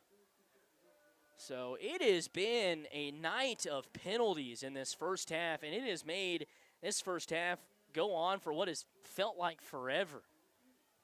32.6 seconds to go, and the touchdown will be taken off the board for Josiah Pattengall, who now has got to catch his breath, go back into the huddle as they take a 75-yard touchdown run off the scoreboard due to a holding. The hold occurred right at about the 40, so they'll mark it first down and 10 for the Red Devils from their own 30-yard line. Willoughby will go under center here with 32.6 seconds to go. Pattengall at the tip of the eye. Willoughby takes the snap, hands it off. Pattengall still on his feet. He's at the 30, 35, 40. Trying to cut back there against Benish. He's still on his feet at the 30-yard line into Wildcat territory, and he's finally wrapped up and brought down. The clock will move as soon as the chains are moved, and now a timeout will be taken by head coach Brandon Hardwick.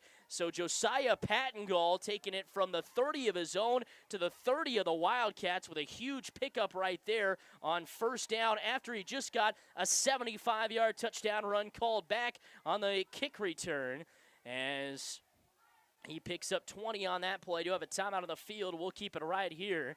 38-6, Red Devils out in front with 24.1 seconds to go before the break. Like to thank some more of our sponsors today: High Plains Podiatry, JD Skiles, Next Tech, Nutrient Ag Solutions of Oberlin, R&M Service Center, Ray's Grocery, The Bank in downtown Oberlin, United Northwest Federal Credit Union, VAP Construction, and Ward Drug Store. Big thank you to all of them for helping to support Oberlin Red Devil Athletics here on 101.1 KFNF. 38-6, 24.1 seconds to go before the halftime break. And the Red Devils, after Pattengall's 75-yard touchdown run, called back via a holding, as that is now the Red Devils' 8th penalty for 70 yards in this first half. 24.1 seconds to go before the halftime break. 38-6. Red Devils will have the football out of their own timeout. Willoughby will go under center here. He's got Sowers directly behind him, and then off to the right there is Pattengall in the backfield. Willoughby from the 30 takes the snap, hands it off. Sowers, he's wrapped up and brought down. Still on his feet. Forward progress might get him back to the line of scrimmage. Bodies flying everywhere after the play comes, and Coach Hardwick will call a timeout with 14.4 seconds to go, as the Red Devils will have second down and they're going to mark him back a good few, probably 3 or 4. It'll bring up 2nd down and 14. Tough loss there for Caden Sowers as he tried to just take it right up the middle there and was forced back right away. They'll call it actually just an official loss of 3. So 14.4 seconds to go here before we go to the halftime break. Red Devils in front 38-6. They've scored 3 times in the quarter. Just gave up their first touchdown of the contest on that Tyler Corby 6-yard touchdown run. Now the Red Devils with 14 seconds to go will have to draw something up as they'll have 2nd and 13 from the Wildcat 33-yard line. Red Devils trying to punch another one in here before the half, especially in the 2-minute drill. And last week, the Red Devils against Dighton with less than 2 minutes, really used the run to their advantage. And they did there to start it out with a great run from Josiah Pattengall, but that run got stuffed to Sowers on the fullback trap. It'll be Josiah Pattengall to take the snap. He'll go out of the shotgun. He's got Willoughby to the right, Savage off to the left, Sowers on his hip. And the Wildcats looking like they're sending about everybody here. Pattengall takes the snap. He's looking, dropping back to pass. Throws a long deep ball. Has Gage Willoughby at the goal line. The pass is caught. Oh, my goodness. What a passing catch for 32 yards. The cannon goes off. They thought he was in the end zone, but he's going to be a couple of yards short. But what a throw and what an arm from Josiah Pattengall. He can do it all. So that'll pick up 31 through the air. Pattengall to Willoughby. That's the second time that combination has worked. The first one went for a touchdown. We'll call it actually 30 officially, and it's 1st down and goal for the Red Devils with 7.1 seconds to go. Willoughby will go out of the I formation. It's Pattengall at the tip of the eye. 1st and goal for the Red Devils from the 3. 7.1 seconds to go before the halftime break. Takes a snap, hands it off. Pattengall up the middle. He's wrapped up and brought down. He's stretching across for the touchdown. And the Red Devils extend the lead to 44-6 here before the break. So Josiah Pattengall can make this a 40-point game with a 2-point conversion. Or a Red Devil can make it a 40-point game. We'll see if they give it off to Pattengall. 44-6, and it all stems from a 30-yard pass and catch through the air. Pattengall dropped back, looked like Roger Stahlback back there, dropping all the way back. Took an 8, 9, 10-yard drop and just heaved it up. Was looking for Willoughby right into the pylon. He came back to it at the 2 and was able to make the catch. Here's the snap. Willoughby looking to throw as a man. It's Osmeyer in the end zone for the 2-point conversion. And the Red Devils make it an even 40-point lead with 2.1 seconds to go before the break. We'll take a timeout. 2.1 seconds left here before halftime. Red Devils in front 46-6 on 101.1 KFNF.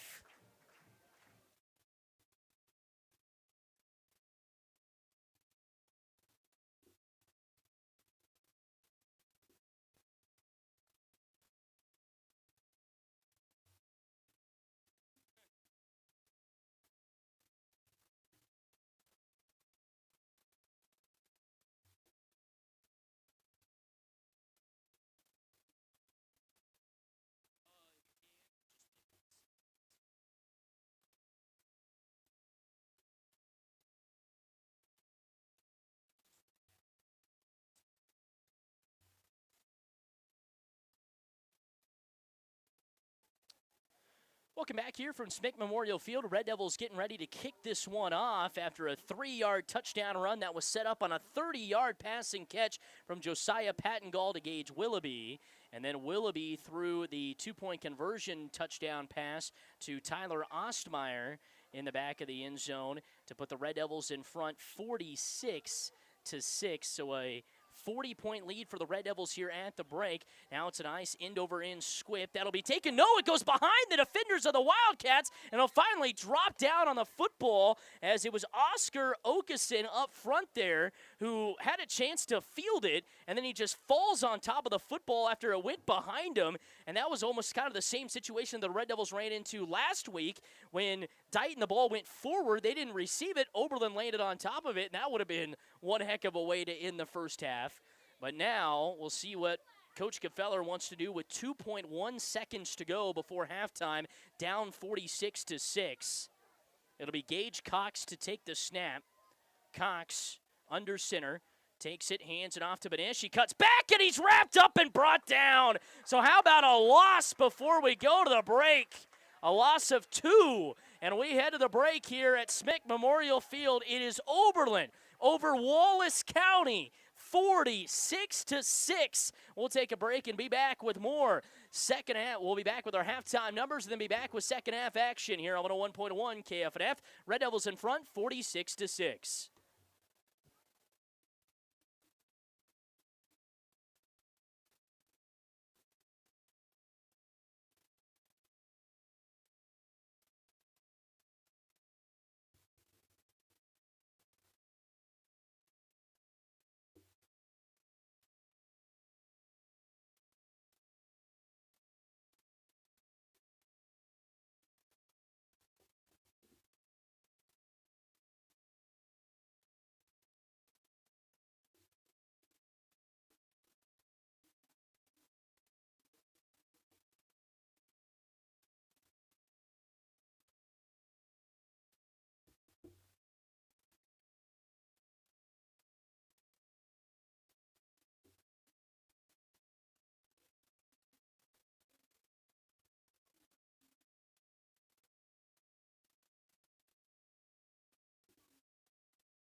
Hi, everybody. Welcome back here from Smick Memorial Field, where they're going through homecoming festivities and all of the nominees out there looking very nice tonight with their parents out there, always looking very nice, as well as it's homecoming here at Oberlin, and a great homecoming game for the Red Devils.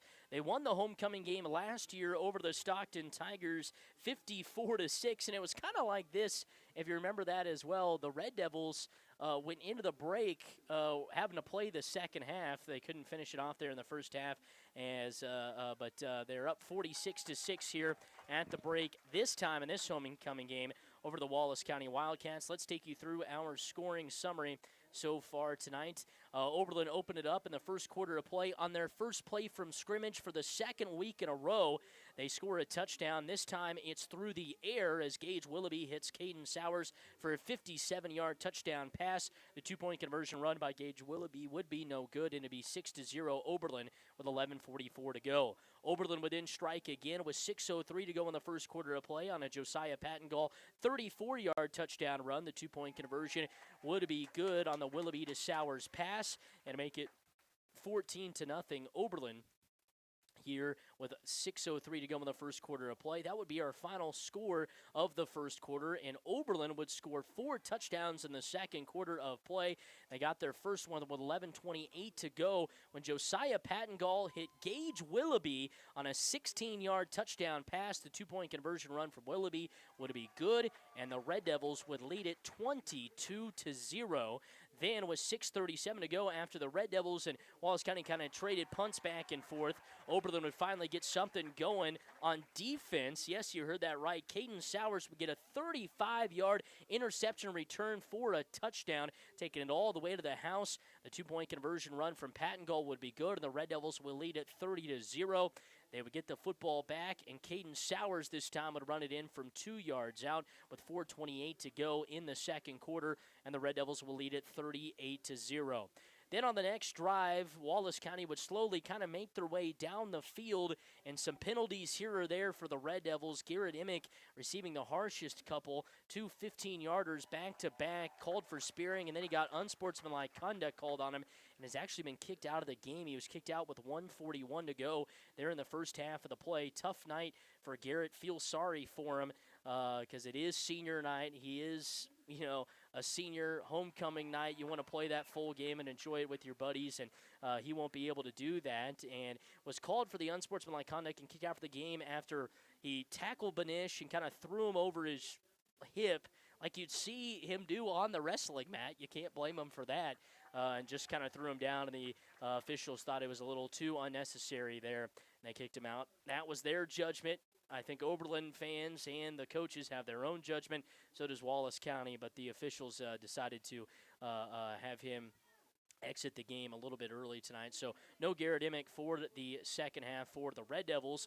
But the Wildcats would use kind of those penalties and some other stuff that didn't go the Red Devils' way on that drive to their advantage, and they'd punch it in with 44.3 seconds to go on a Tyler Corby 6-yard touchdown run. The 2-point conversion run from Corby would be no good, and it'd be 38-6. And then you're kind of looking up there, 44.3 seconds to go. Can the Red Devils get something going? And on the kick return, it was Josiah Pattengall, took it 75 yards to the house for a touchdown, but it was called back with a hold. The Red Devils got it at the 30-yard line. Pattengall picked up 20 on his first rush. Then Sowers was knocked back for a couple of yards. The next play was Pattengall throwing it to Gage Willoughby for a second time, this time from 30 yards out to get it down to the 2, and then Josiah Pattengall would run it in from the 3-yard line. Willoughby would hit Osmeyer on the 2-point conversion try, and it'd be 46-6 here at the break. Take you through your individual stats. We'll start with the Wallace County Wildcats. Travis Corby on the night, 3 carries for 17 yards and a touchdown. Kimper Panish, 8 carries for -8 yards on the night. Terrell Larson with 2 carries for 9 yards, and Gage Cox with 1 carry for 2 yards. Kimper Panish throwing the football tonight, 4 of 8 for 50 yards, does have an interception. Gage Cox throwing the football, he is 1 of 2 for 10 yards. Preston Richardson, 1 reception for 10 yards. Travis Corby, 1 reception for 5 yards.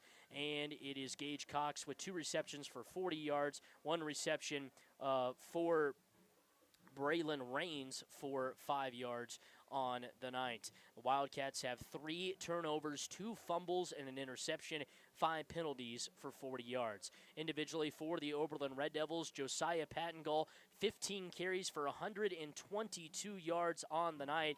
Josiah has ran in 2 touchdowns and has thrown for a touchdown tonight. So talk about dual threat. That's what you get right there, as he's run for 2 and thrown for a touchdown tonight. Caden Sowers with 5 carries for 10 yards. Gage Willoughby, 1 carry for no yards on the night. Gage Willoughby throwing the wise. He is 1 of 3 for 57 yards. Josiah Pattengall is 2 of 4 for 46 yards. An interception, does have a touchdown, though. Gage Willoughby, 2 receptions for 46 yards. Caden Sowers, 1 reception for 57 yards and a touchdown as well. Gage Willoughby with a touchdown through the air. So the Red Devils, who have wanted to run the ball pretty much all night, have actually been doing it more through the air, as they have 2 touchdowns throwing and 2 touchdowns running, and they do have that interception return for a touchdown as well.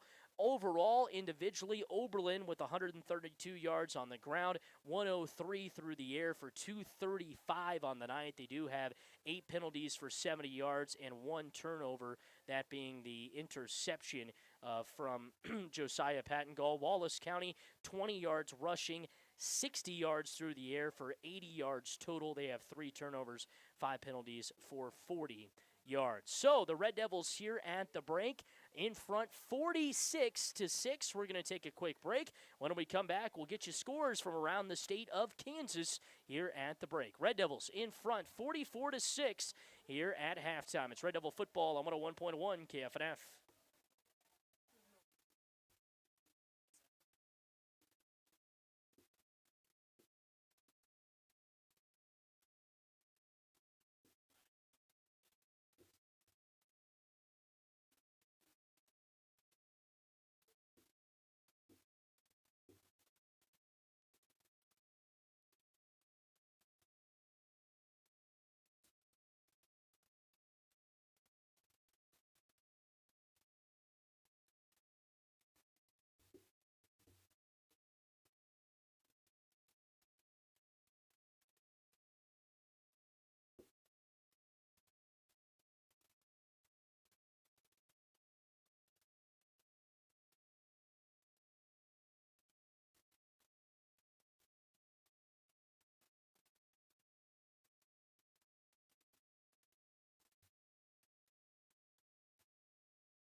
Welcome back here from Smick Memorial Field, where the Red Devils are out in front 46-6 here at the break. Get you some halftime scores from around the state of Kansas, as a lot of games at halftime as well across the state.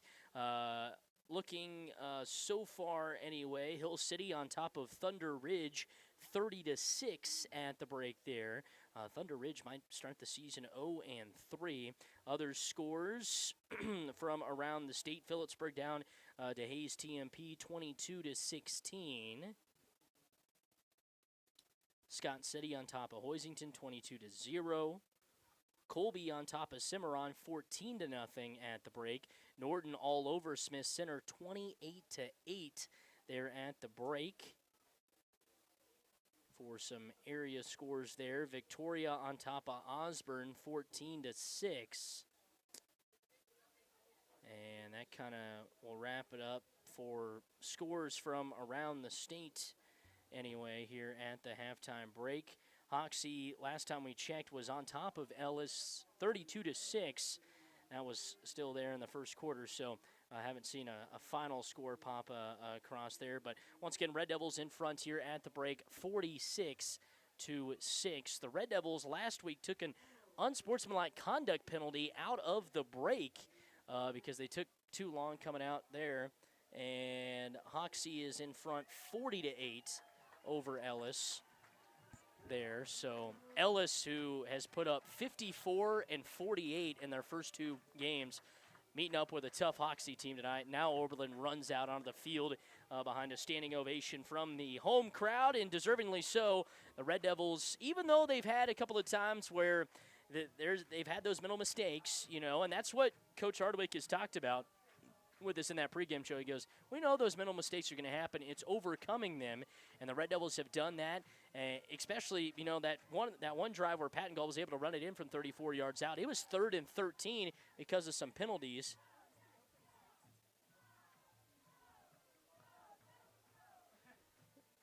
Uh, 46-6 here with just a few seconds here before halftime as the Red Devils out in front 46-6. And but like I was mentioning, 34-13, it was 3rd down and 13, and the Red Devils were able to get a 34-yard touchdown run on that from Josiah Pattengall. So that's kind of how you make up for some of those mental mistakes. You just keep on making plays, and the Red Devils have seemed to do that as well. For all my Husker football fans out there, right before the half, it is 10-10 between Nebraska and the Fighting Illini. Nebraska got out to an early 10-0 lead, but the Illini have come back with 10 straight points. And so we'll see how that second half will turn out as well. K-State, KU both playing tomorrow. KU with a big game against West Virginia coming up tomorrow, looking to rattle back after a tough couple of losses to Illinois and then to UNLV. K-State with a big game on the road in Provo, taking on BYU coming up tomorrow, as those a battle of 3-0 teams as well. So halftime continues here from Smick Memorial Field. Red Devils in front 46-6, and couldn't ask for a better night of high school football. Great weather, great field, great atmosphere. I mean, it's been a great night, and overall the Red Devils will say that as well, as they are up 46-6. We're going to take one more final break. When we come back, it's second half action. Red Devils in front 46-6 here at halftime on 101.1 KFNF.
Hi again, everybody. Welcome back here from Smick Memorial Field, where we are ready to go for second half action. The Red Devils in front by 40 points, so if they get one touchdown, the game is over, and so the Red Devils will certainly hope to do that right away to start the second half, as they're in front 46-6 here at the break. Josiah Pattengall kind of been the MVP, but I think everybody's been the MVP. It's been really a team game tonight, as you got Caden Sowers with an interception return for a touchdown.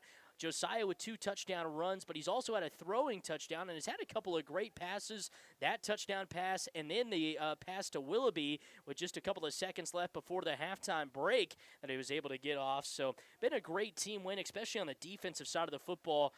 20 yards rushing at the break for Wallace County, and this is a team that they would love nothing more to leave the field not throwing a pass. They want to run the football so much, and they have had to throw the pass a lot, and it's led to almost some sacks for the Red Devils. They haven't picked up one yet, but we'll see if they can maybe get one here in the second half. In front 46-6. Wallace County won the toss, chose to defer to the second half, so that's why that Oberlin touchdown right before the break is going to be really key. And it'll be Caden Sowers to tee it up and kick it off. And Sowers will send a nice high end-over-end boot that Benish will take right to the 5-yard line, reverses field there, gets out to the 10, to the 15, still on his feet before he's wrapped up and brought down to the 17-yard line by Christian Smith-Titus, who runs all the way down there and is able to bring him down. 11:53 to go here in the third quarter of play. Start of the second half. Red Devils looking for win number 2 and to go 2-1 for the first time since 2021, when they beat St. Francis 56-18.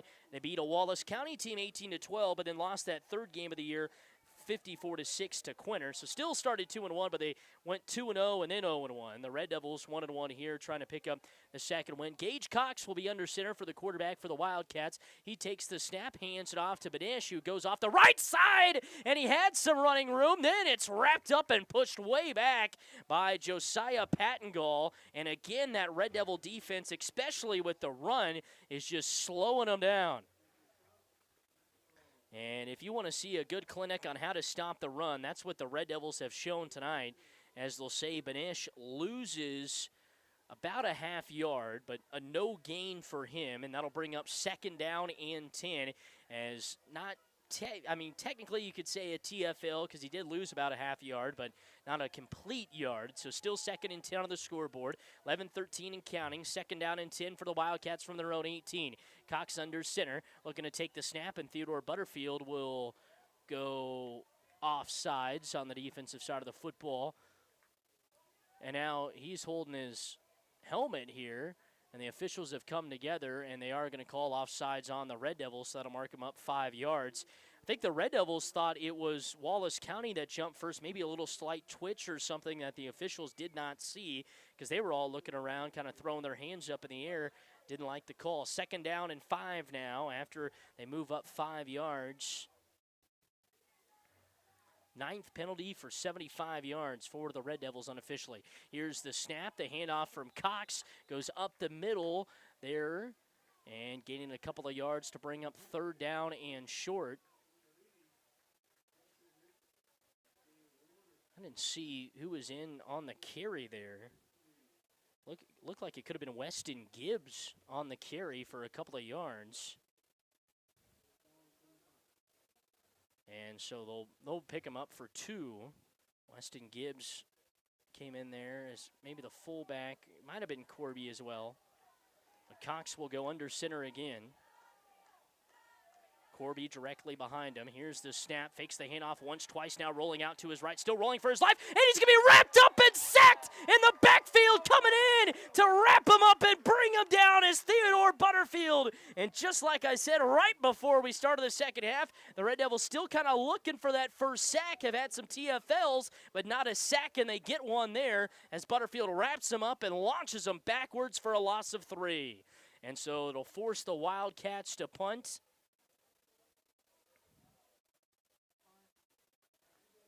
And so it'll be Kemper Benish to punt it away for the Wildcats. Pattengall will be back to receive for the Red Devils at the 35 of his own.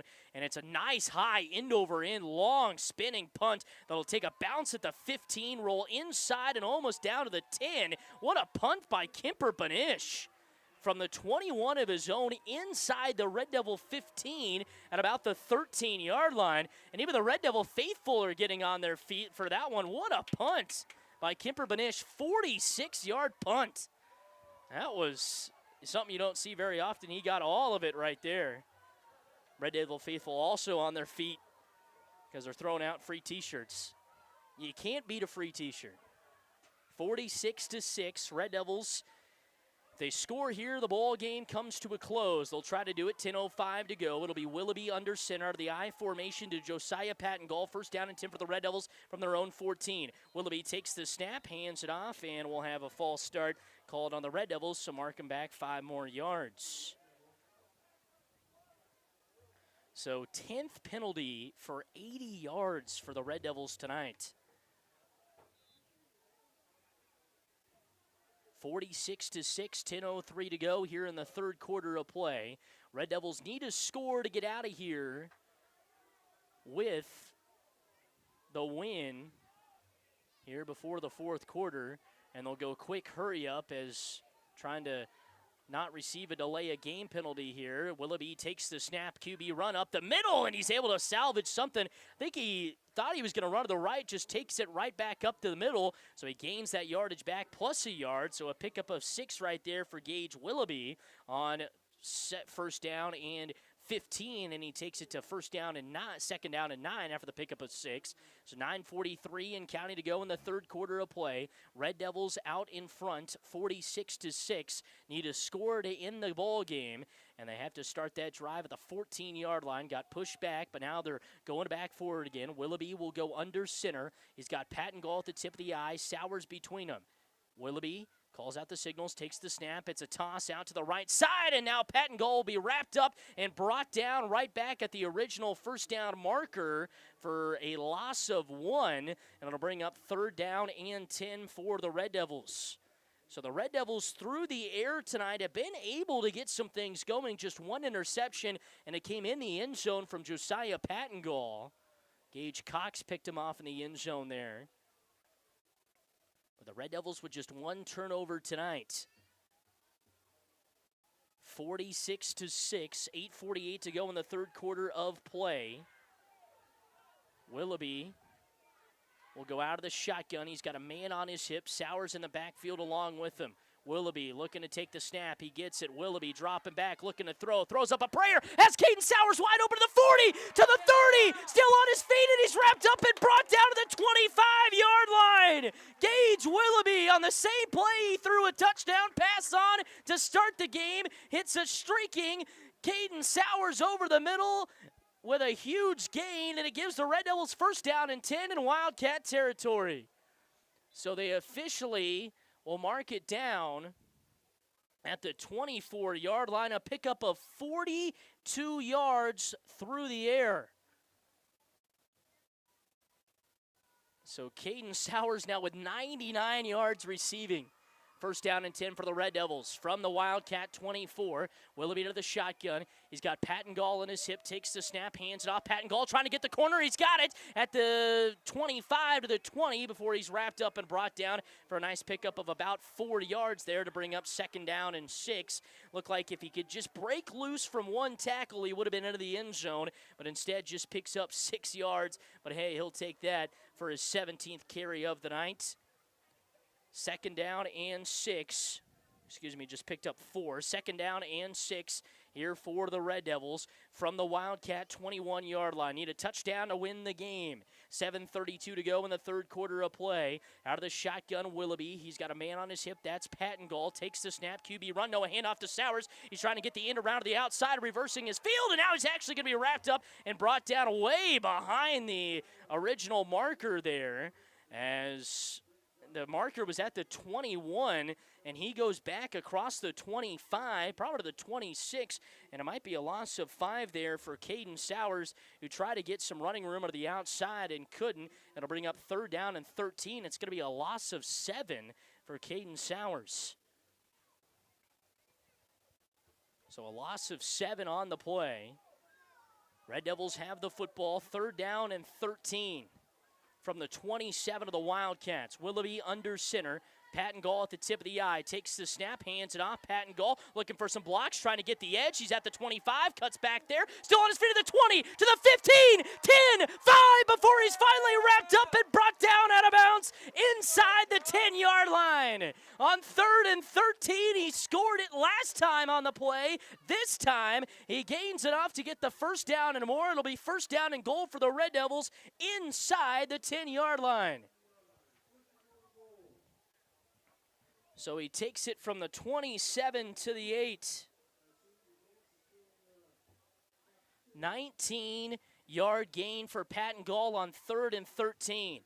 Trying to punch it in for the Red Devils. Willoughby out of the eye again. Patton Gall at the tip, takes the snap. It's a pitch out to him, almost a high one. Now he gets the corner. He's at the 5, cuts back. He dives for the end zone. Did he get in? No, they're going to say he's just down to the 1-yard line. And it'll bring up second down and goal with 6:19 to go in the third quarter of play. So the Red Devils will have to go one more play here to try to win the football game. 46-6 in quarter number 3.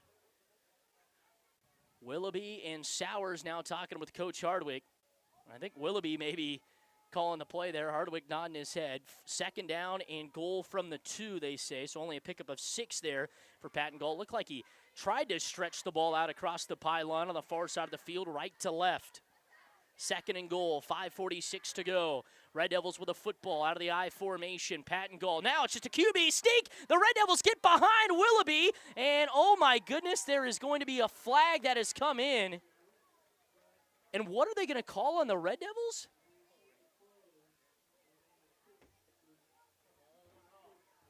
So they're going to say the Red Devils were too close there when they snapped the ball. And so it's going to move them back. Oh my goodness. 46-6. Second down and goal from the 2, and they get that call there. And so it moves them back to about the 5, I think, or just across the 5. They'll say at the 6 or the 7. So another penalty on the Red Devils. Probably sick of hearing me saying that tonight. Second down and goal for the Red Devils from the 7-yard line. Willoughby will go under center. I formation again. Patton Gault at the tip of the I.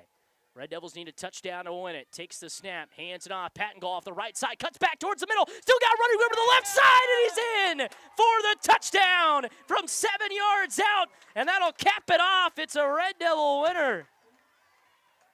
So from 7 yards out, he makes it 52-6. And the Red Devils get the win on homecoming over Wallace County, 52-6, a team they lost to last year, 54-8 on this same field, and they punish the Wallace County Wildcats tonight. So they get the win by a final score of 52-6 as they start shaking hands. We'll take a quick break. When we come back, get you your final numbers here from Smith Memorial Field. The Red Devils with the win before the fourth quarter. 52-6. It's Red Devil football on 101.1 KFNF.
Welcome back here from Smick Memorial Field. Red Devils winner tonight, 40-52-6. Take you through your scoring. I know you just heard it a few minutes ago, but take you through it all. Oberlin gets the scoring start in the first quarter with 11:44 to go. Gage Willoughby hits Caden Sowers on the first play of scrimmage for a 57-yard touchdown pass.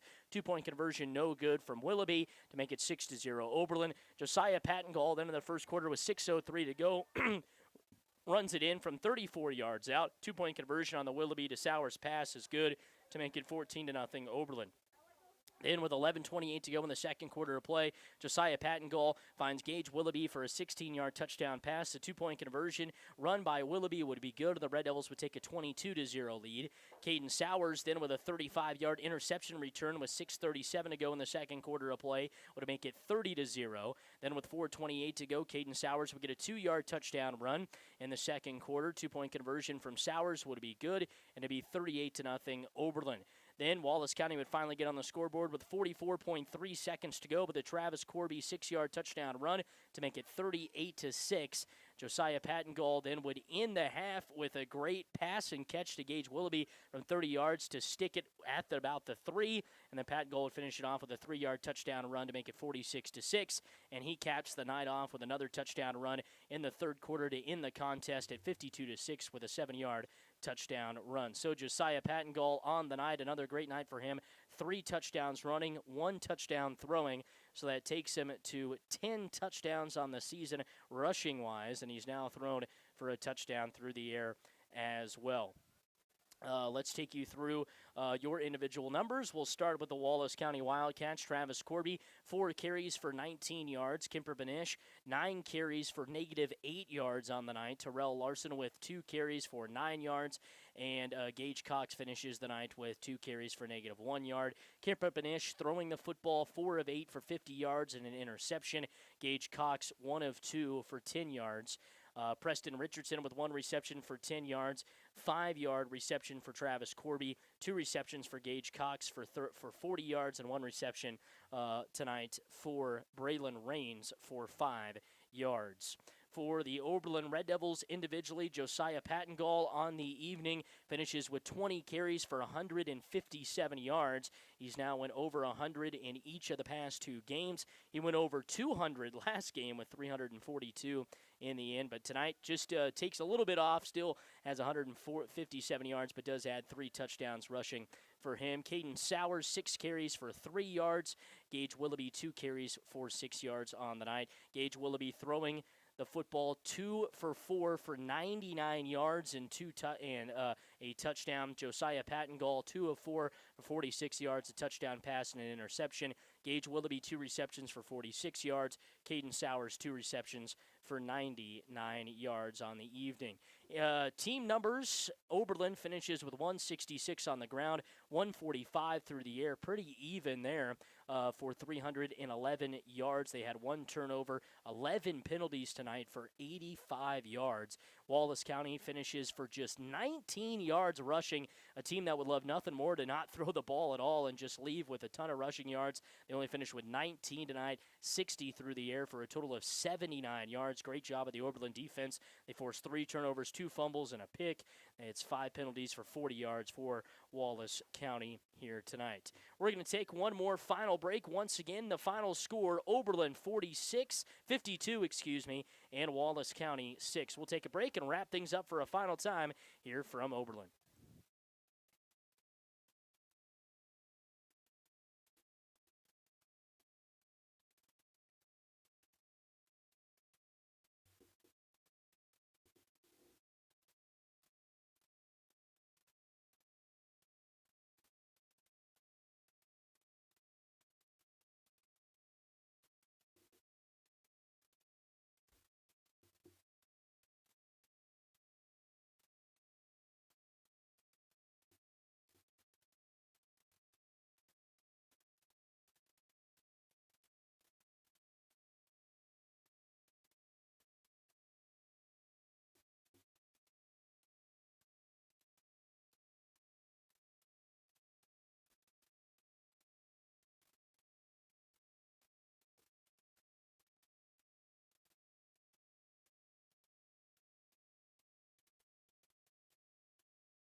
wrapping things up for one more final time here from Smink Memorial Field. The Red Devils with the winner tonight, 52-6 over the Wallace County Wildcats, sends them home and drops them from the undefeated ranks. They'll now fall to 2-1, while the Red Devils improved to 2-1 for the first time since 2019 and are off to a great start, especially scoring the football as they put up over 50 points again tonight, 52, their largest number of the season, and give up just 6 points tonight to Wallace County. Had a great night defensively, great night offensively, through the air. Josiah Pattengoal, you could probably give him the MVP award, and we do it, but it really felt like it was a good team win. It seemed like everybody contributed in their individual ways tonight, and it was a great night for the Red Devils as they get the win over Wallace County, 52-6. First time they have beat Wallace County in a long while, as the Red Devils had lost the previous two matchups to the Wildcats, but come back to get the win here. Their last win over the Wildcats came in 2021, 18-12, but they defeat them 52-6 tonight. So Oberlin next week will be on the road taking on St. Francis. Haven't seen a score from them. They travel to Tribune to take on Greeley County, and you would think they would win. So St. Francis will be 3-0 most likely going into next week. Oberlin 2-1. It's going to be a hot ticket, so it's going to be a good game. That game will be going on from Sainty. We'll have all the coverage starting with pregame at 6 o'clock and kickoff at 7. So the Red Devils get the win by a final score of 52-6, and that'll do it for us here from Smink Memorial Field. Great night, great homecoming win for the Red Devils. I'm Sam Knowles signing off, saying so long and good night.